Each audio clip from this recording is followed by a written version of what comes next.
আচ্ছা ভাইয়া, তুমি সব সময় আমার সাথে রাগারাগি কেন করো? তুই বুঝতে পারিস না আমি তোর সাথে রাগারাগি কেন করি?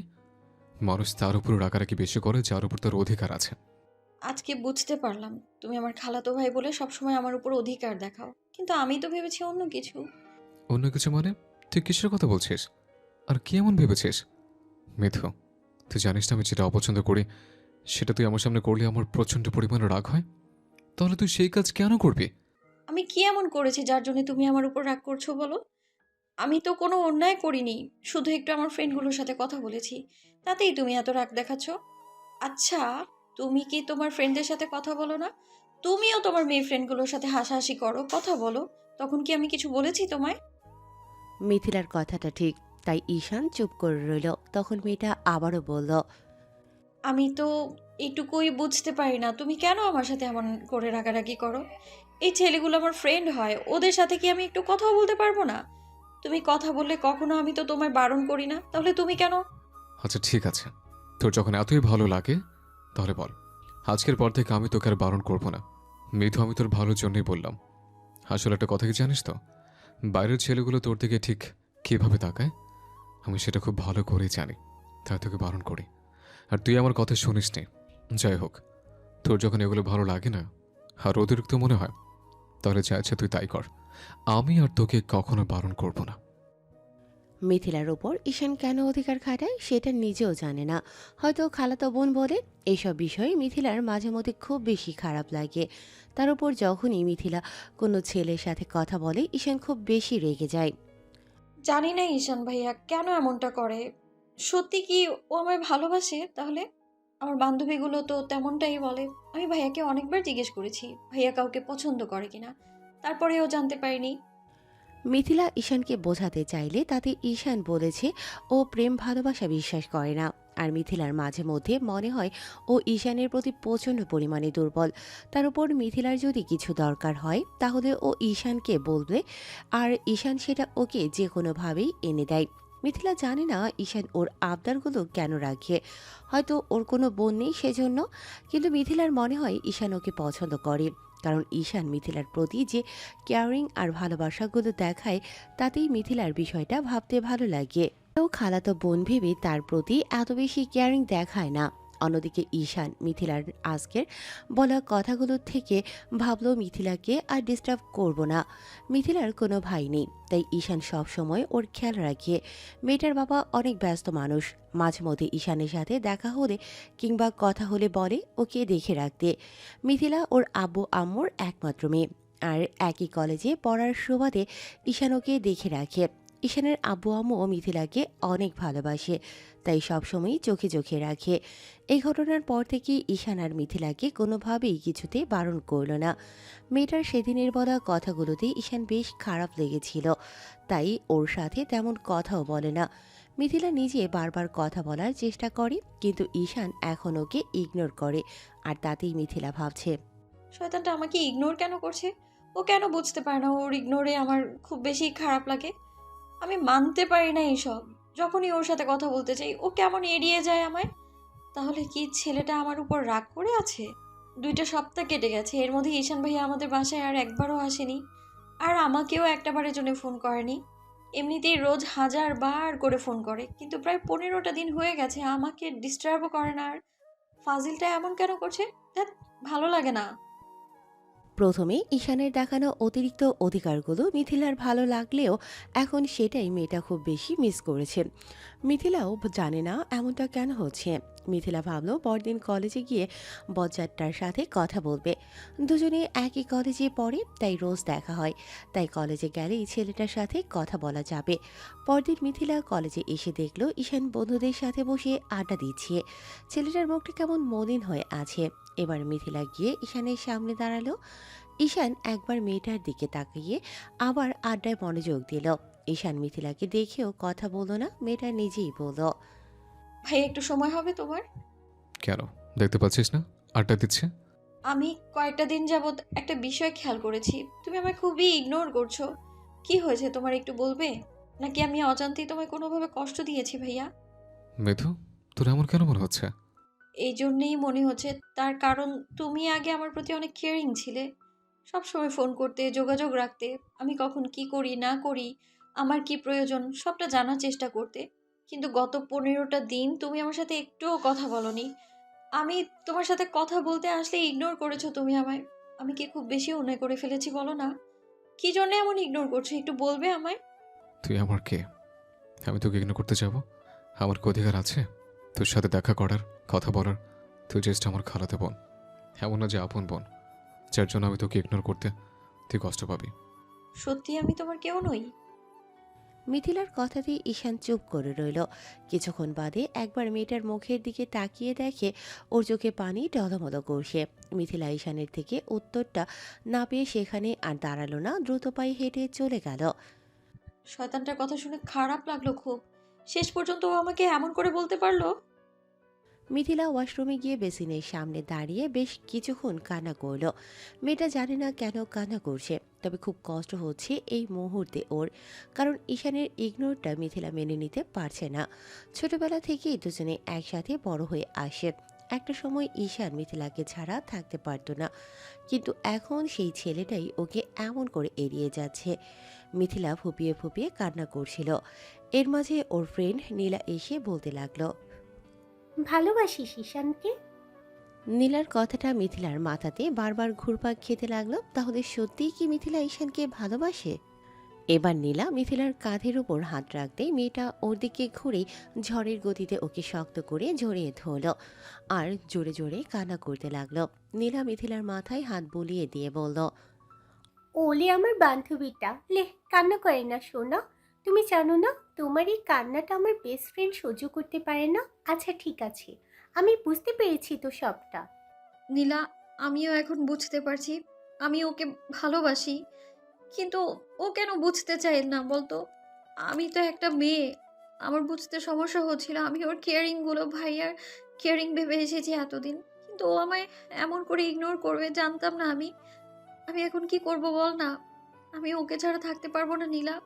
আমার না খুব বেশি কষ্ট হয় ওর ইগনোরটা নিতে। এমনটা কবে থেকে বুঝতে পারছিস? এখন থেকে নাকি আগে থেকে? আর শুধু কেয়ারিং দেখায়, অন্য কিছু তো বলিনি।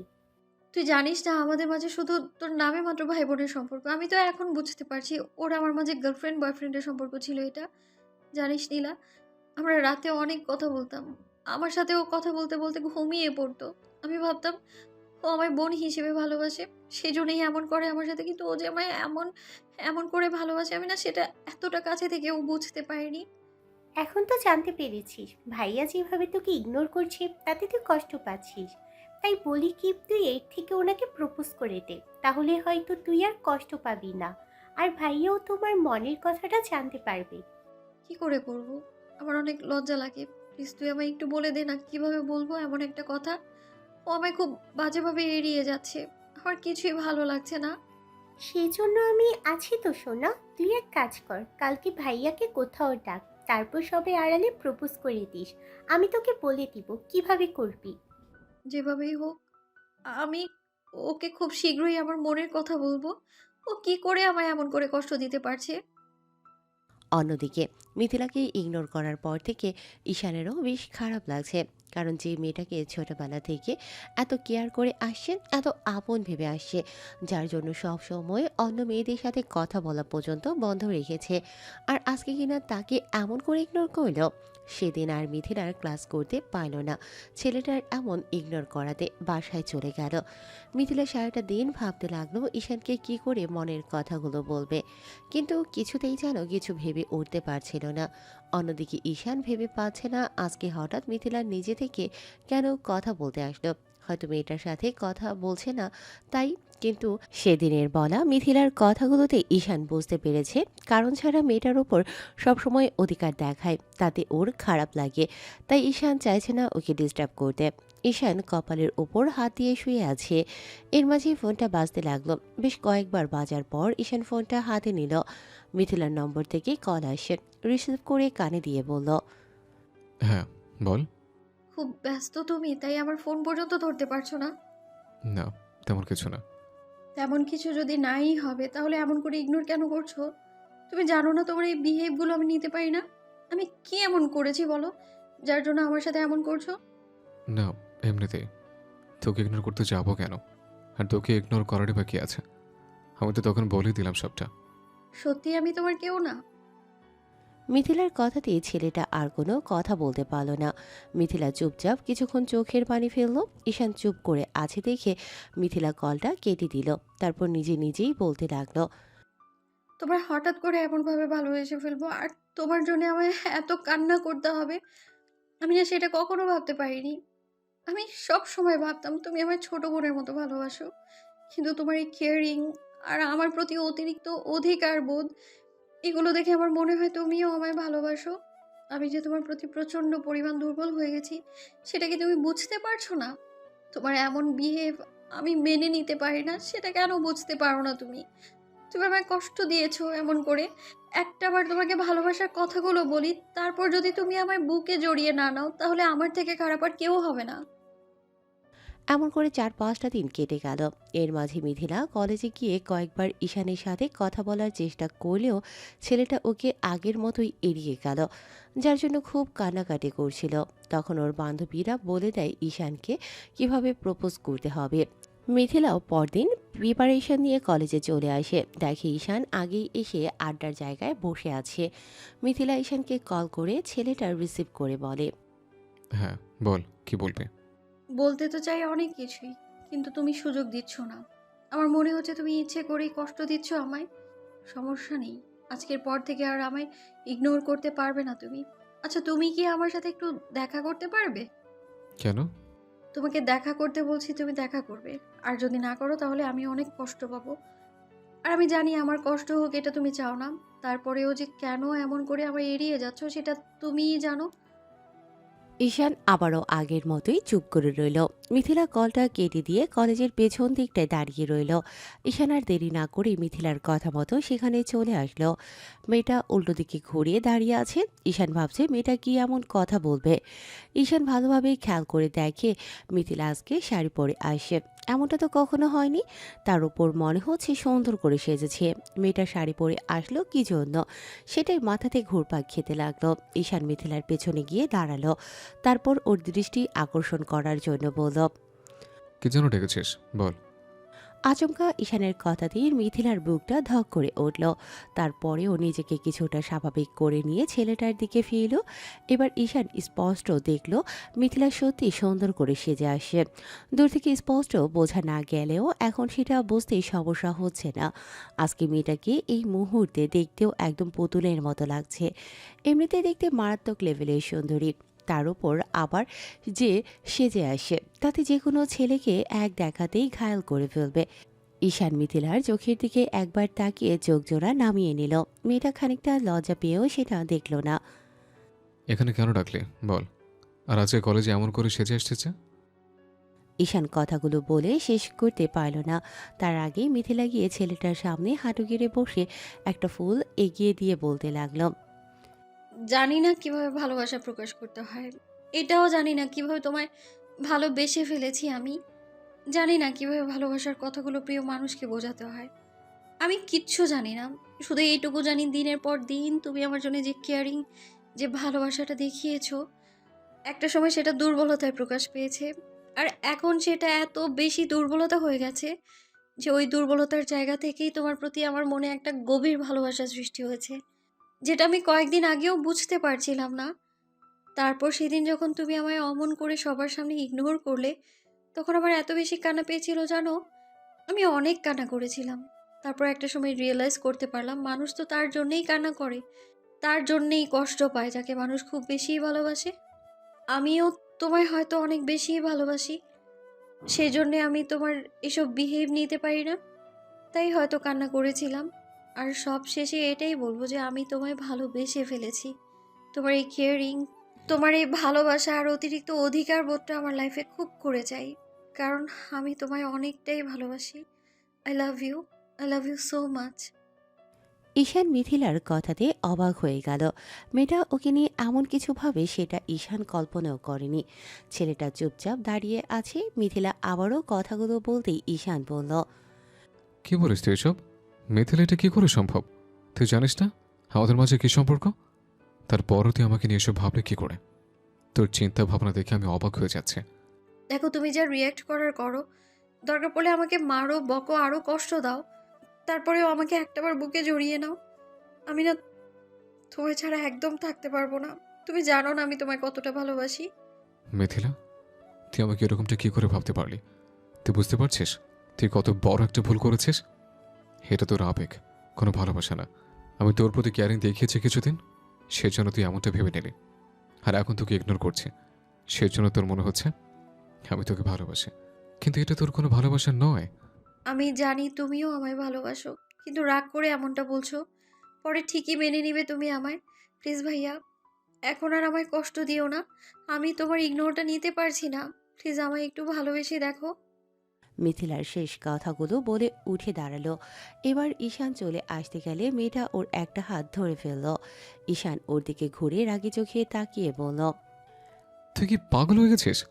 আমি তোর থেকে এটা আশা করিনি। আমি তোর খালাতো ভাই, তার মানে এই না যে তোকে আমার ভালোবাসতে হবে।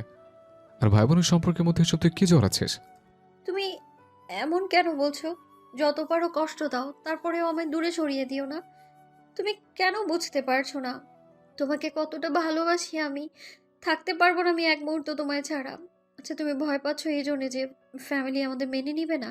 কেউ না মানলে আমরা পালিয়ে যাব, অনেক দূরে গিয়ে দুজনে সংসার করব। তারপর আমাদের একটা বেবি আসলে তখন আমরা ওকে নিয়ে এখানে চলে আসব। তারপর দেখবে সবাই আমাদের মেনে নিবে। মিথিলার এবারে বলা কথাগুলোতে ঈশান আর রাগটা কন্ট্রোল করতে পারল না। কষে একটা থাপ্পড় বসিয়ে দিল মেয়েটার গালে আর রাগী কণ্ঠে বলতে লাগলো, তোর মাথাটা বিগড়ে গেছে, কিছু বাজে বাজে কথা বলছিস। আমি তোকে ভালোবাসি না সেটা বুঝতে পারিস না, তারপর এসব কথা কেন বলিস? আজকে আমি তোর পাশে বলে দেব, তুই যদি আর এরকম পাগলামি করিস না, তাহলে আমার থেকে আর খারাপ কেউ হবে না। আর আজকের পর থেকে তুই আর আমার সামনে আসবি না। তুমি মারতে পারলে আমায়? তুমি আমাকে এত ভালোবাসার পরেও আজকে আমার গায়ে হাত তুলে, যে তুমি আমার আমার গায়ে ফুলের টোকাও লাগতে দিতে না, আজকে সেই তুমি আমায় মারলে। হ্যাঁ, দিলাম, কারণ এতে তোরও ভালো হবে আর আমারও ভালো হবে। তুই যে পাগলামি করছিস তাতে আমার সায় দেওয়াটা অসম্ভব। আর আমি খুব ভালো করেই বুঝতে পারছি তুই আবেগের বশে এসে বলছিস, কিন্তু এই আবেগটা একটা সময় থাকবে না, তখন তোরও লাইফে কষ্ট নেমে আসবে আর আমাকেও জীবনে কষ্ট পেতে হবে। কে বলছে আমাদের কষ্ট পেতে হবে? কষ্ট পেতে হবে না। তুমি আমাকে ভালোবাসো, একটাবার ভালোবেসে বুকে জড়িয়ে নিলেই হয়। দেখো, কেউ আমাদের কষ্ট নিতে পারবে না। তুমি নিজেও খুব ভালো করেই বুঝতে পারছো আমি তোমায় কতটা ভালোবাসি, তাহলে কষ্ট কেন হবে? আমি তো বললাম পরিবার মেনে না নিলে আমরা অন্য কোথাও গিয়ে বিয়ে করে নেব। তারপরেও তুমি আমাকে একটাবার শুধু বুকে জড়িয়ে নাও। তোকে আমি কি করে বোঝাবো যে এই সম্পর্ক হওয়াটা সম্ভব না? এতে শুধু দুজনকে কষ্ট পেতে হবে। তুই হয়তো আমাকে ভালোবাসিস, কিন্তু আমি বাসি না। তোর এই আবেগটাকে যদি আমি ভালোবাসা মনে করে ভুলেও তোকে ভালোবেসে ফেলি, তখন আর তোকে আমি বলতে পারবো না খালো মনেই খালু, তুই অন্য কোথাও বিয়ে দেবে। আর তাতে আমি না ভালো থাকতে পারবো না, কারণ তোকে বলতে পারবো আর সারাক্ষণ শুধু তোর স্মৃতিটা বুকে আঁকড়ে ধরে আমাকে কষ্ট পেতে হবে। তার থেকে তুই এসব ভুলে যা।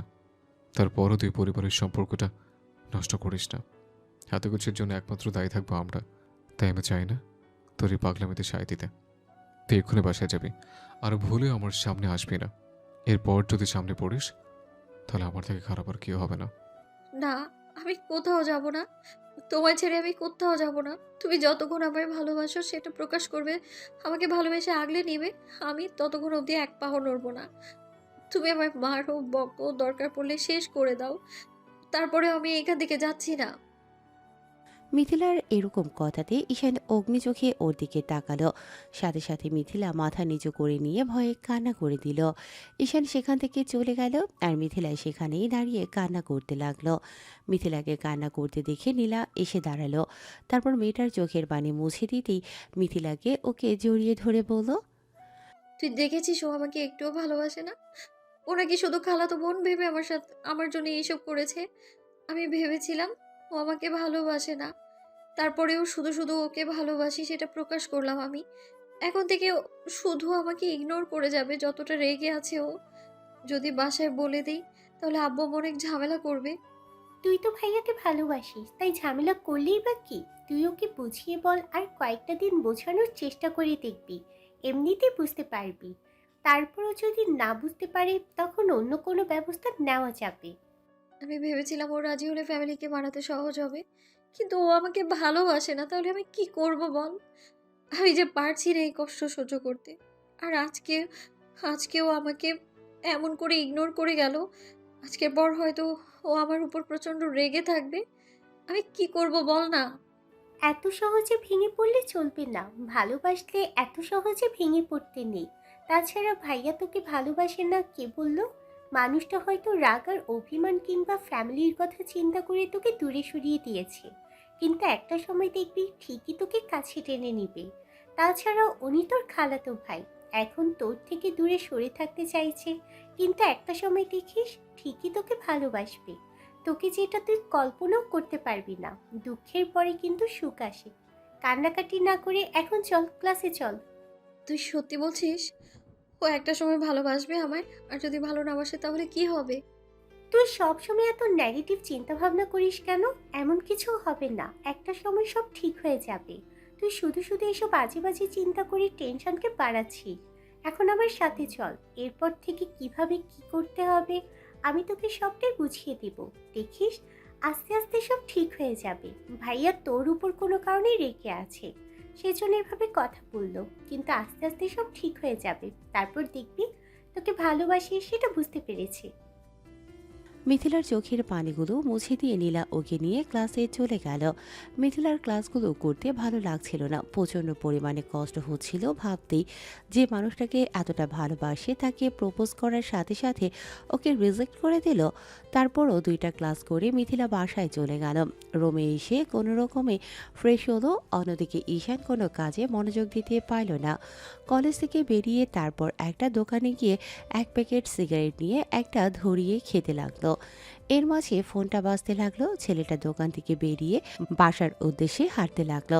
মিথিলার নাম্বার থেকে ফোন আসছে, তাই রিসিভ করলো না।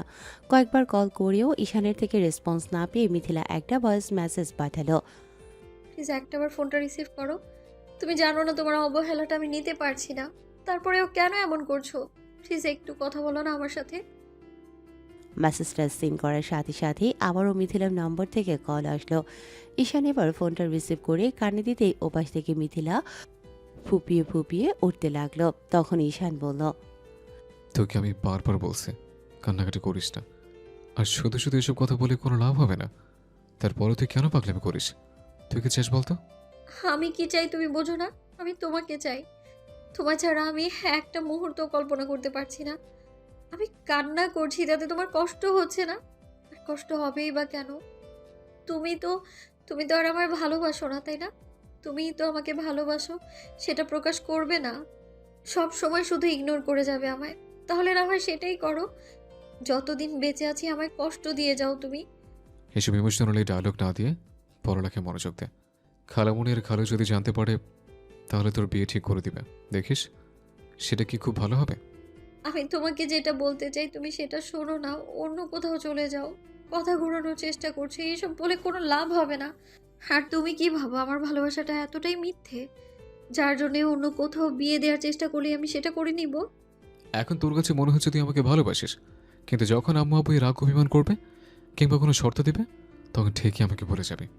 আর তারপর যে জায়গায় তোর বিয়ে ঠিক করবে তাকে ঠিকই বিয়ে করে নেবে। তুই আগে সবটা ভুলে যা, সেটাই তোর জন্য ভালো হবে। তোমার কি মনে হয় আমিও আর 10টা মেয়ের মতো? আমাকে একটু জোর জবরদস্তি করলে আমি অন্য কাউকে বিয়ে করে নেব? কখনোই না। আমি তোমায় এতটা ভালোবাসি যার জন্য আমার বিয়েটা যদি অন্য কোথাও দেওয়ার চেষ্টাও করে না, তাহলে আর তুমি মিথিলার মুখ থেকে কোনো কথা শুনতে পাবে না। তাই ভুলেও আর এসব কথা বলবে না। একদম খুন করে ফেলবো। আর একটাবার যদি এসব বাজে কথা বলিস না তাহলে আমার থেকে খারাপ আর কি হবে না। তাহলে এইসব কেন বলো তুমি? এইসব বলে আমার কষ্ট হয় না বুঝি? আমার বিয়েটা অন্য কোথাও ঠিক করলে আমি সুইসাইড করব, সেটা ভেবেই তুমি এমন করে রাগ দেখাচ্ছ? তাহলে আমি যদি তোমার থেকে দূরে চলে যাই, তোমার সাথে একটু কথা না বলি, তাহলে তুমি কতটা কষ্ট পাবে ভেবে দেখেছো? উফ, তুই কেন বুঝতে পারছিস না? এই সম্পর্কে হওয়ার সম্ভাবনা নেই। আমি তোকে বোঝাতে চেষ্টা করছি আর উল্টো তুই আমাকে বোঝাচ্ছিস। তোমাকে বোঝাবো না তো কি করব? তুমি আমায় এতটা ভালোবাসার পরেও বলছো ভালোবাসো না, আর বারবার বলছো এই সম্পর্কটা হয় না। কেন হয় না সেটাই তো জানতে চাই আমি। তুই কেন বুঝিস না? আমরা খালাতো ভাই বোন। আমি তোকে বোনের মতো ভালোবাসি, গার্লফ্রেন্ডের মতো নয়। তারপরও তুই বারবার সেই একই কথা কেন বলছিস? কেন বুঝতে পারছিস না? এটা কখনোই সম্ভব না। উল্টে আমাদের পরিবারের সম্পর্ক নষ্ট হবে। হলে হবে, তাতে আমার কিছু যায় আসে না। আমরা বিয়ে করে নেব, তারপরেও খুব শীঘ্রই একটা বেবি নিয়ে নেব। তখন দেখবা ওর দিকে তাকিয়ে হলেও সবাই মেনে নেবে আমাদের। তুমি জানো না আমি আমার আব্বু আম্মুর একমাত্র মেয়ে, তাই ওরা আমার কোনো আশাই অপূর্ণ রাখবে না। তার উপর খালামণি আমার প্রচণ্ড পরিমাণে পছন্দ করে, হয়তো মুখে সেটা বলতে পারে না, কিন্তু তোমার বউ করার জন্য অনেক আগে থেকেই হয়তো ভেবে রেখেছো। দেখো, একটাবার খালামণিকে জিজ্ঞেস করে দেখো না। যেটা স্বপ্ন সেটা স্বপ্নই থেকে যায়। বাস্তবে রূপান্তর না করার চেষ্টা না করাই ভালো, তাতে কষ্টটাই বাড়ে। তোকে বললাম আজকের পর তুই আর আমাকে এমন করে ডিস্টার্ব করবি না। ওই যে বললাম ভালোবাসি, ভালোবাসলে মানুষ নির্লজ্জ বেহায়া হয়ে যায়, সেটা তুমি বুঝতে পারো না নাকি জানো না? মিথিলাকে ঈশান যতই বোঝানোর চেষ্টা করছিল মেয়েটা ততই কথা পেঁচাচ্ছিল। তাই ছেলেটা বিরক্ত হয়ে কলটা কেটে দিল। এমন করে 15টা দিন কেটে গেল। এই কয়েকটা দিন মিথিলা যতবার ঈশানের কাছাকাছি আসার চেষ্টা করেছে, ওকে ভালোবাসাটা বোঝানোর চেষ্টা করেছে, ছেলেটা ততবার ওকে ইগনোর করেছে। মিথিলা ভেবেছিল ঈশান ওকে সত্যিই ভালোবাসে, কিন্তু খালাতো বোন ভেবে আর পরিবারের কথা চিন্তা করে এই সম্পর্কটা কেউ মেনে নেবে না ভেবে ওর থেকে দূরে সরে থাকার চেষ্টা করে। কিন্তু এই 15টা দিনে মিথিলার ধারণাটা পাল্টে গেছে। উল্টো ছেলেটার ইগনোরে মিথিলা যেন ভুলতে বসেছে ঈশানোকে ভালোবাসে কিনা। মিথিলার এখন সন্দেহ হয় যে ঈশানোকে ভালোবাসেনি, হয়তো ছোট বোন ভেবে ভালোবেসে, তাই এসব কথা শোনার পর থেকে এমন করে ইগনোর করছে। মিথিলা ঈশানের ইগনোরটা মেনে নিতে না পেরে প্রতিনিয়ত চোখের জল ফেলে। এতে হয়তো ঈশানের কিছু যায় আসে না। অন্যদিকে ঈশান প্রচণ্ড পরিমাণে একটা টেনশনের মধ্যে আছে, কিভাবে মেয়েটাকে বোঝাবে আর কিভাবে ওর থেকে দূরে সরিয়ে রাখবে, কিন্তু কিছুতেই কিছু হচ্ছে না। মিথিলার পাগলামিটা দিন দিন বেড়ে যাচ্ছে। প্রতিদিনের মতো আজকেও সন্ধ্যার দিকে একটা ব্রিজে বসে কথাগুলো ভাবছিল আর সিগারেট খাচ্ছিল। এর মাঝে ওর ফ্রেন্ড এসে পাশে বসে, তারপর কাঁধের ওপর হাত রাখতেই ঈশান একবার ওর দিকে তাকিয়ে চোখজোড়া ফিরিয়ে নিতেই রাজ বলতে লাগলো, কি এমন টেনশনে আছিস যে এসব রোজ খেতে শুরু করেছিস? কই না তো, কি হবে? তাছাড়া আমি তো এগুলো আগেও খেতাম, এমন না যে কখনো খাইনি। খেয়েছিস, কিন্তু এত বেশি খেতি না। যখন মনটা খুব খারাপ থাকতো আর কোনো টেনশনে থাকতি তখনই খেতি, আর এখন রোজই খাচ্ছিস। তাতেই আমি বুঝতে পারছি তোর মনটা কোনো বিষয় নিয়ে খারাপ, আর কোনো কিছু নিয়ে বেশ টেনশনে আছিস। এখন কথা না ঘুরিয়ে আমাকে বল, কি হয়েছে? কি সমস্যার মধ্যে পড়েছিস যার জন্য রেগুলার সিগারেট খেতে হচ্ছে? রাজ কাজের জন্য কয়েকটা দিন বাইরে ছিল, তাই ঈশানের সাথে কি হয়েছে আর কি জন্য ছেলেটা এমনটা করছে সেটাও জানে না। ঈশান খুব চাপা স্বভাবের, মনের মধ্যে কষ্ট থাকলে সেটা কাউকে বলে না, নিজে একাই কষ্টটা ভোগ করে যাবে, তারপরেও কাউকে জানতে দেবে না। ছেলেটা চুপ করে আছে দেখে রাজ বারবার জিজ্ঞেস করতে লাগলো কি হয়েছে। তারপর একটা সময় ঈশান ওকে সবটা বলল। সব শোনার পর রাজ বুঝতে পারল যে ঈশান এই বিষয়টা নিয়ে প্রচণ্ড পরিমাণে টেনশনে আছে। আর রাজ মিথিলাকে খুব ভালো করেই জানে। রাজ জানে মিথিলাকে ঈশান ঠিক কতটা ভালোবাসে, কিন্তু কেন যে ওকে মেনে নিতে চাইছে না সেটাও বুঝতে পারছে না। তবে এইটুকু মাথাতে আসে পরিবারের কারণে হয়তো এমন করে দূরে সরিয়ে দিতে চাইতেছে। রাজ বুঝতে পারছে ঈশানের চোখে মুখে কতটা চিন্তার ছাপ, যার জন্য ওর পুরো মুখটা ফ্যাকাশে হয়ে আছে। ছেলেটা রাতে হয়তো ঠিকমতো ঘুমোতে পারে না, এই বিষয়টা নিয়ে প্রচণ্ড পরিমাণে টেনশন করে সবসময়। রাজ আবারও ছেলেটার কাঁধের উপর হাত রেখে বলতে লাগলো, দেখ বন্ধু, ভালোবাসাটা হচ্ছে প্রজাপতির মতো, শক্ত করে ধরলে পিষে যায় আর আলতো করে ধরলে উড়ে যায়। তাই সবসময় আগলে রাখতে হয়। এত ভালো যে তোকে বাসে, তুই তাকে আগলে না রেখে এমন করে কষ্ট দিচ্ছিস। এমন না যে তুই মিথিলাকে ভালোবাসিস না, আর কেউ জানুক বা না জানুক, আমি তো জানি তুই ওকে ঠিক কতটা ভালোবাসিস। আর যদি ভালোই না বাসিস, তাহলে এমন করে মেয়েটার কেয়ারিং দেখাতি না, তাই না? তুই ভুল করছিস, আমি ওকে ভালোবাসি না, আমি ওকে ছোট বোন হিসেবে ভালোবাসি। সেজন্য তো বেশি কেয়ারিং করতাম। মিথিলার কোনো ভাই নেই আর আমার কোনো বোন নেই, সেজন্য বোন হিসেবে ওকে প্রচণ্ড পরিমাণে ভালোবাসতাম, তাই ওকে সবসময় আগলে রাখতাম। কিন্তু মেয়েটা যে এমন একটা কথা বলবে সেটা আমি ভাবতে পারিনি। আর তুই ভাবতে পারছিস সেসব জানাজানি হয়ে গেলে ফ্যামিলির মধ্যে কি একটা ঝামেলা সৃষ্টি হবে? না ওর আব্বু আম্মুর সাথে আমার ফ্যামিলি কথা বলবে, আর না ওদের সাথে আমাদের সম্পর্কটা ঠিক থাকবে। তোর কথাটা আমি মানতে পারলাম না। সবই মানতে পারলে এইটুকু মানতে পারলাম না, তুই আমার থেকে আড়াল করার চেষ্টা করছিস। একটা ছেলেকে একটা মেয়েকে যেমন করে ভালোবাসতে চায়, তুইও ওকে ভালোবেসেছিস, কিন্তু সেটা প্রকাশ করছিস না। দেখ, ভালোবাসা তো বলে কয়ে হয় না, হয়ে যায়। তাই ও সেটা না বুঝে করে ফেলেছে। মিথিলা তোর থেকে ছোট, সেই জন্য বুঝতে পারেনি। তুই এই সম্পর্কটা মানবি না, আর এমন করে ইগনোর করবি। আর জানলেই বাকি, ভালোবাসাটা কি বলে হওয়ার মতো কোনো জিনিস না। আমি বলে কি, তুই একটু ভেবে দেখ। আমি বলবো না তুই নিজের মনের বিরুদ্ধে গিয়ে ওকে মেনে নে। আমি জানি তোর মনের মধ্যে কি চলছে। দেখ, ছোটবেলা থেকে আমরা একসাথে বড় হয়েছি। তোর কিচ্ছু হলে সেটা বুঝতে পারি, হয়তো তুই আমাকে বলিস না। তাই আমিও বলবো, যাকে এত বেশি ভালোবাসিস আর যে তোকে নিজের করে পেতে চায়, তাকে অন্তত এই কষ্টটা দিস না, যেটা তুইও সহ্য করতে পারবি না। দেখ, আমি সবটা ভেবেচিন্তে এরকম করে কথা বলছি।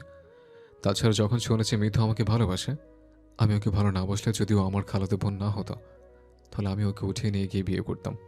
ওর মতো একটা মেয়ে হয় না যে এতটা সহজ সরল মেয়েটা আমার সব কথাই শোনে। তাকে কি করে দূরে সরিয়ে দিতাম, কিন্তু এই সম্পর্কটা হওয়া সম্ভব না। আমি চাই ওই সারা জীবন আমার বোন হয়ে থাকুক, কিন্তু কি করব বল? ও যে পাগলামিটা করছে, তাতে কি করে ওকে ইগনোর করবো বল? ওকে বোঝালে বুঝতে চায় না, তাতে কি দুজনে ভালো হবে? আমি জানি এটা হয়তো কারোর ভালো হচ্ছে না, কিন্তু ভালোবাসাটা ভালো মন্দের বিচার করে হয় না, সেটা হয় মনের মিলন থেকেই। তুই হয়তো মন থেকে ওকে চাস, কিন্তু মুখে বলতে পারছিস না। দেখ, যেটা করবি সেটা ভেবেচিন্তে করিস।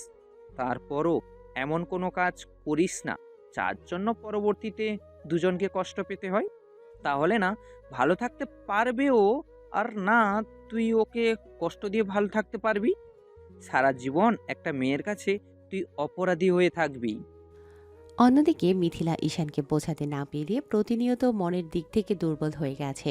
আজকে প্রায় একটা মাস হয়ে আসে ঈশানকে ভালোবাসার কথাটা বলেই যাচ্ছে, আর ছেলেটা ওকে এমন করে ইগনোর করেই যাচ্ছে, যার জন্য মিথিলা প্রচণ্ড পরিমাণে আপসেট হয়ে পড়েছে, যার জন্য মেয়েটা প্রচুর পরিমাণে কান্নাকাটি করে।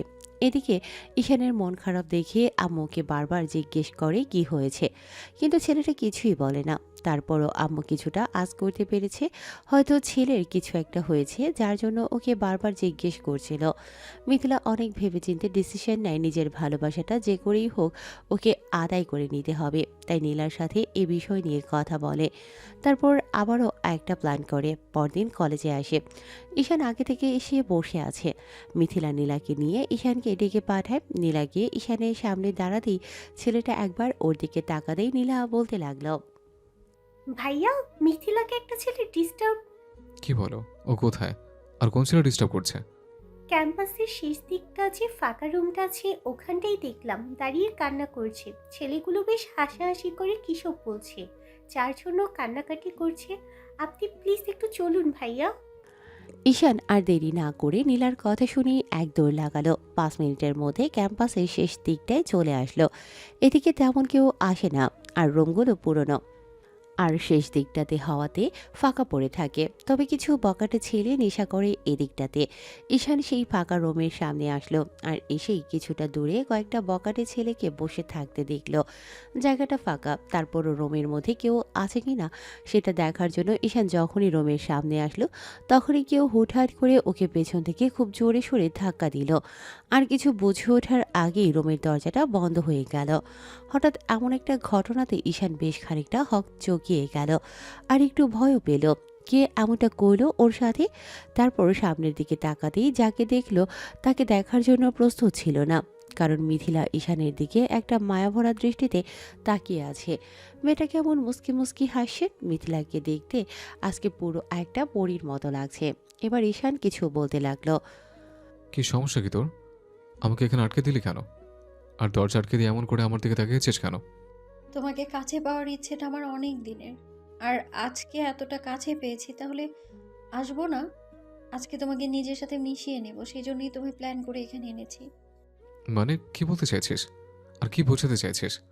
দেখ, একদম কিন্তু উল্টাপাল্টা কিছু করার চেষ্টা করবি না। যদি করিস তাহলে কিন্তু আমার থেকে খারাপ আর কেউ হবে না। উল্টাপাল্টা তো তোমার সাথে বিয়ের পর হবে, কিন্তু তার আগে আজকে প্র্যাকটিক্যাল করিনি।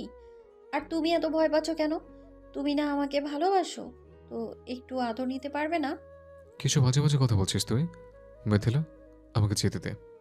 তুই আমাকে এখানে ডেকে আনবি আর এরকম একটা মিথ্যা কথা বলে আনবি, সেটা জানতাম না। জানলে কখনো এখানে আসতাম না। তোর এরকম চিন্তাধারা দেখে আমি অবাক হয়ে যাচ্ছি। তুই আসলে অনেকটা বিগড়ে গেছিস এই ভালোবাসা ভালোবাসা করে। আমি অত কিছু জানতে চাই না। আজকে তোমার আমাকে আদর করতেই হবে। আর তুমি আজকে আমাকে নিজের সাথে মিশিয়ে নিবে। তুমি ভয় পাচ্ছ ফ্যামিলি আমাদের মেনে নিবে না, এই জন্যে তো। তুমি শুধু একটাবার আমাকে আদর করো, তখন দেখবে সবাই মেনে নিবে আমাদের। আমাদের বেবি হয়ে গেলে সবাই মেনে নিবে আমাদের। তোর কি মাথা খারাপ হয়ে গেছে? কিছু বাজে বাজে কথা বলছিস। তোর এরকম বিহেভ দেখে আমি অবাক হয়ে যাচ্ছি মিথিলা। আমি তোকে ভালো ভাবতাম, আর তুই কিনা আজকে এরকম একটা বাজে প্রস্তাব দিচ্ছিস। নিজের বয়ফ্রেন্ডের কাছ থেকে একটু আদর চাওয়া, তার সাথে একটু সময় কাটানো, এটা কোনো অন্যায় নয়। তুমি আমায় ভালোবাসো, সেটা তুমি বুঝতে পারলেও আমাকে বুঝতে দিতে চাইছো না। আর আজকে আমি তোমাকে আমার স্পর্শ দিয়ে প্রমাণ করে দেবো তুমি আমায় ঠিক কতটা ভালোবাসো। তুই যদি তাই ভেবে থাকিস তাহলে সেটা তোর ভুল ধারণা। তুই যদি ভেবে থাকিস তুই আমাকে স্পর্শ করলে আমি তোর প্রেমে পাগল হয়ে যাব আর উল্টাপাল্টা কিছু করব, তাহলে সেটা তোর আরও বড় ভুল। তুই এমন কিছু করে আমাকে নিজের মায়ে ফেলতে পারবি না। সেটা দেখা যাবে। এখন কথা না বলে আমার কাছে এসো, আমাকে বুকে জড়িয়ে নাও। দেখো তুমি আমায় ভালোবাসো, সেটা সব কিছু ভুলে গিয়ে প্রকাশ করতে বাধ্য হবে তুমি। তোর সাথে কথা বলে কোনো লাভ নেই। তুই যতটা পাগলামি করছিস তাতে আমি তোকে কখনো বোঝাতে পারবো না। আমাকে এখান থেকে চলে যেতে হবে। আর আজকে যদি তোর বাসায় আমি এসব না বলেছি তাহলে আমার থেকে খারাপ আর কি হবে না। তুই কতটা বকে গেছিস সেটা আমাকে আজকে বলতে হবে।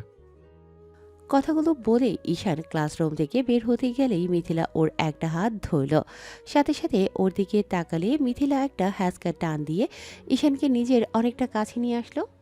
আচমকা এরকম একটা কর্মকাণ্ডে ঈশান টাল সামলাতে না পেরে মিথিলার অনেকটা কাছে চলে আসে। এবার মিথিলা হুটহাট করে ঈশানের শার্টের কলারটা ধরে ছেলেটার ঠোঁটের সাথে নিজের ঠোঁটগুলো মিলিয়ে দেয়। ঈশান এক নিমিষের মধ্যে পুরো স্তব্ধ হয়ে গেল আর কেমন যেন পাথরের মতো সেখানে দাঁড়িয়ে রইল। মিথিলা ঈশানের ঠোঁটিয়ে পাগলের মতো কিস করতে থাকলো।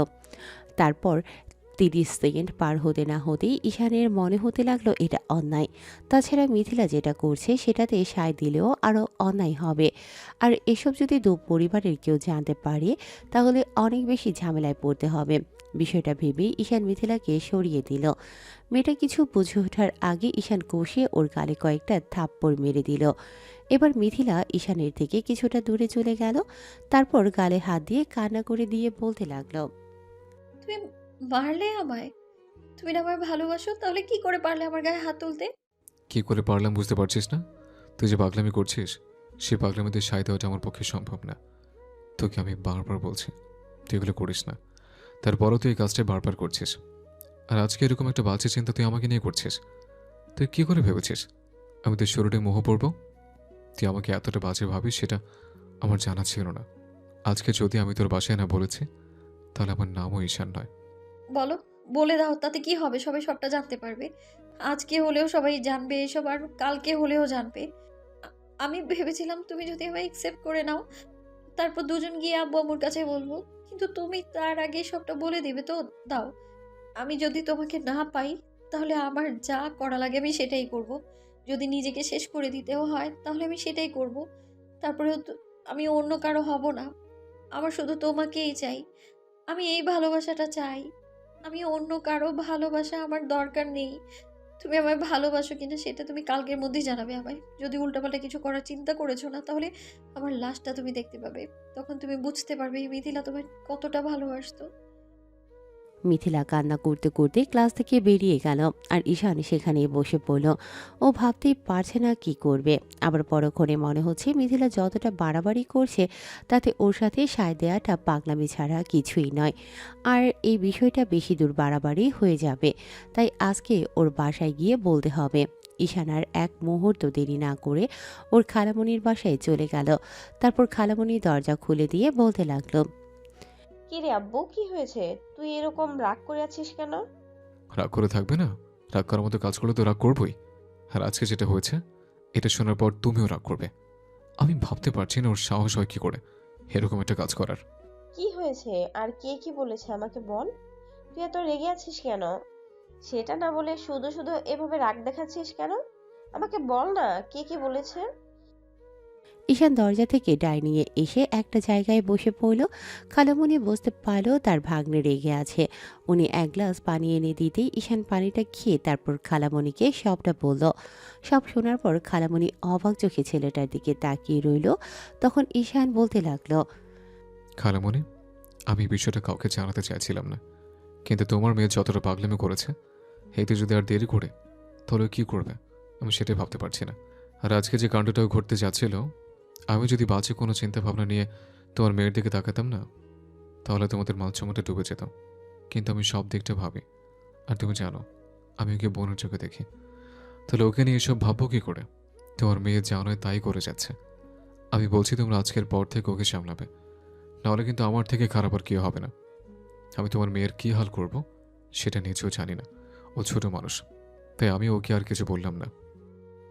ঈশান কথাগুলো বলে সেখান থেকে বেরিয়ে গেল। ঈশান চলে যাওয়ার পরপরই মিথিলা বাসায় আসলো।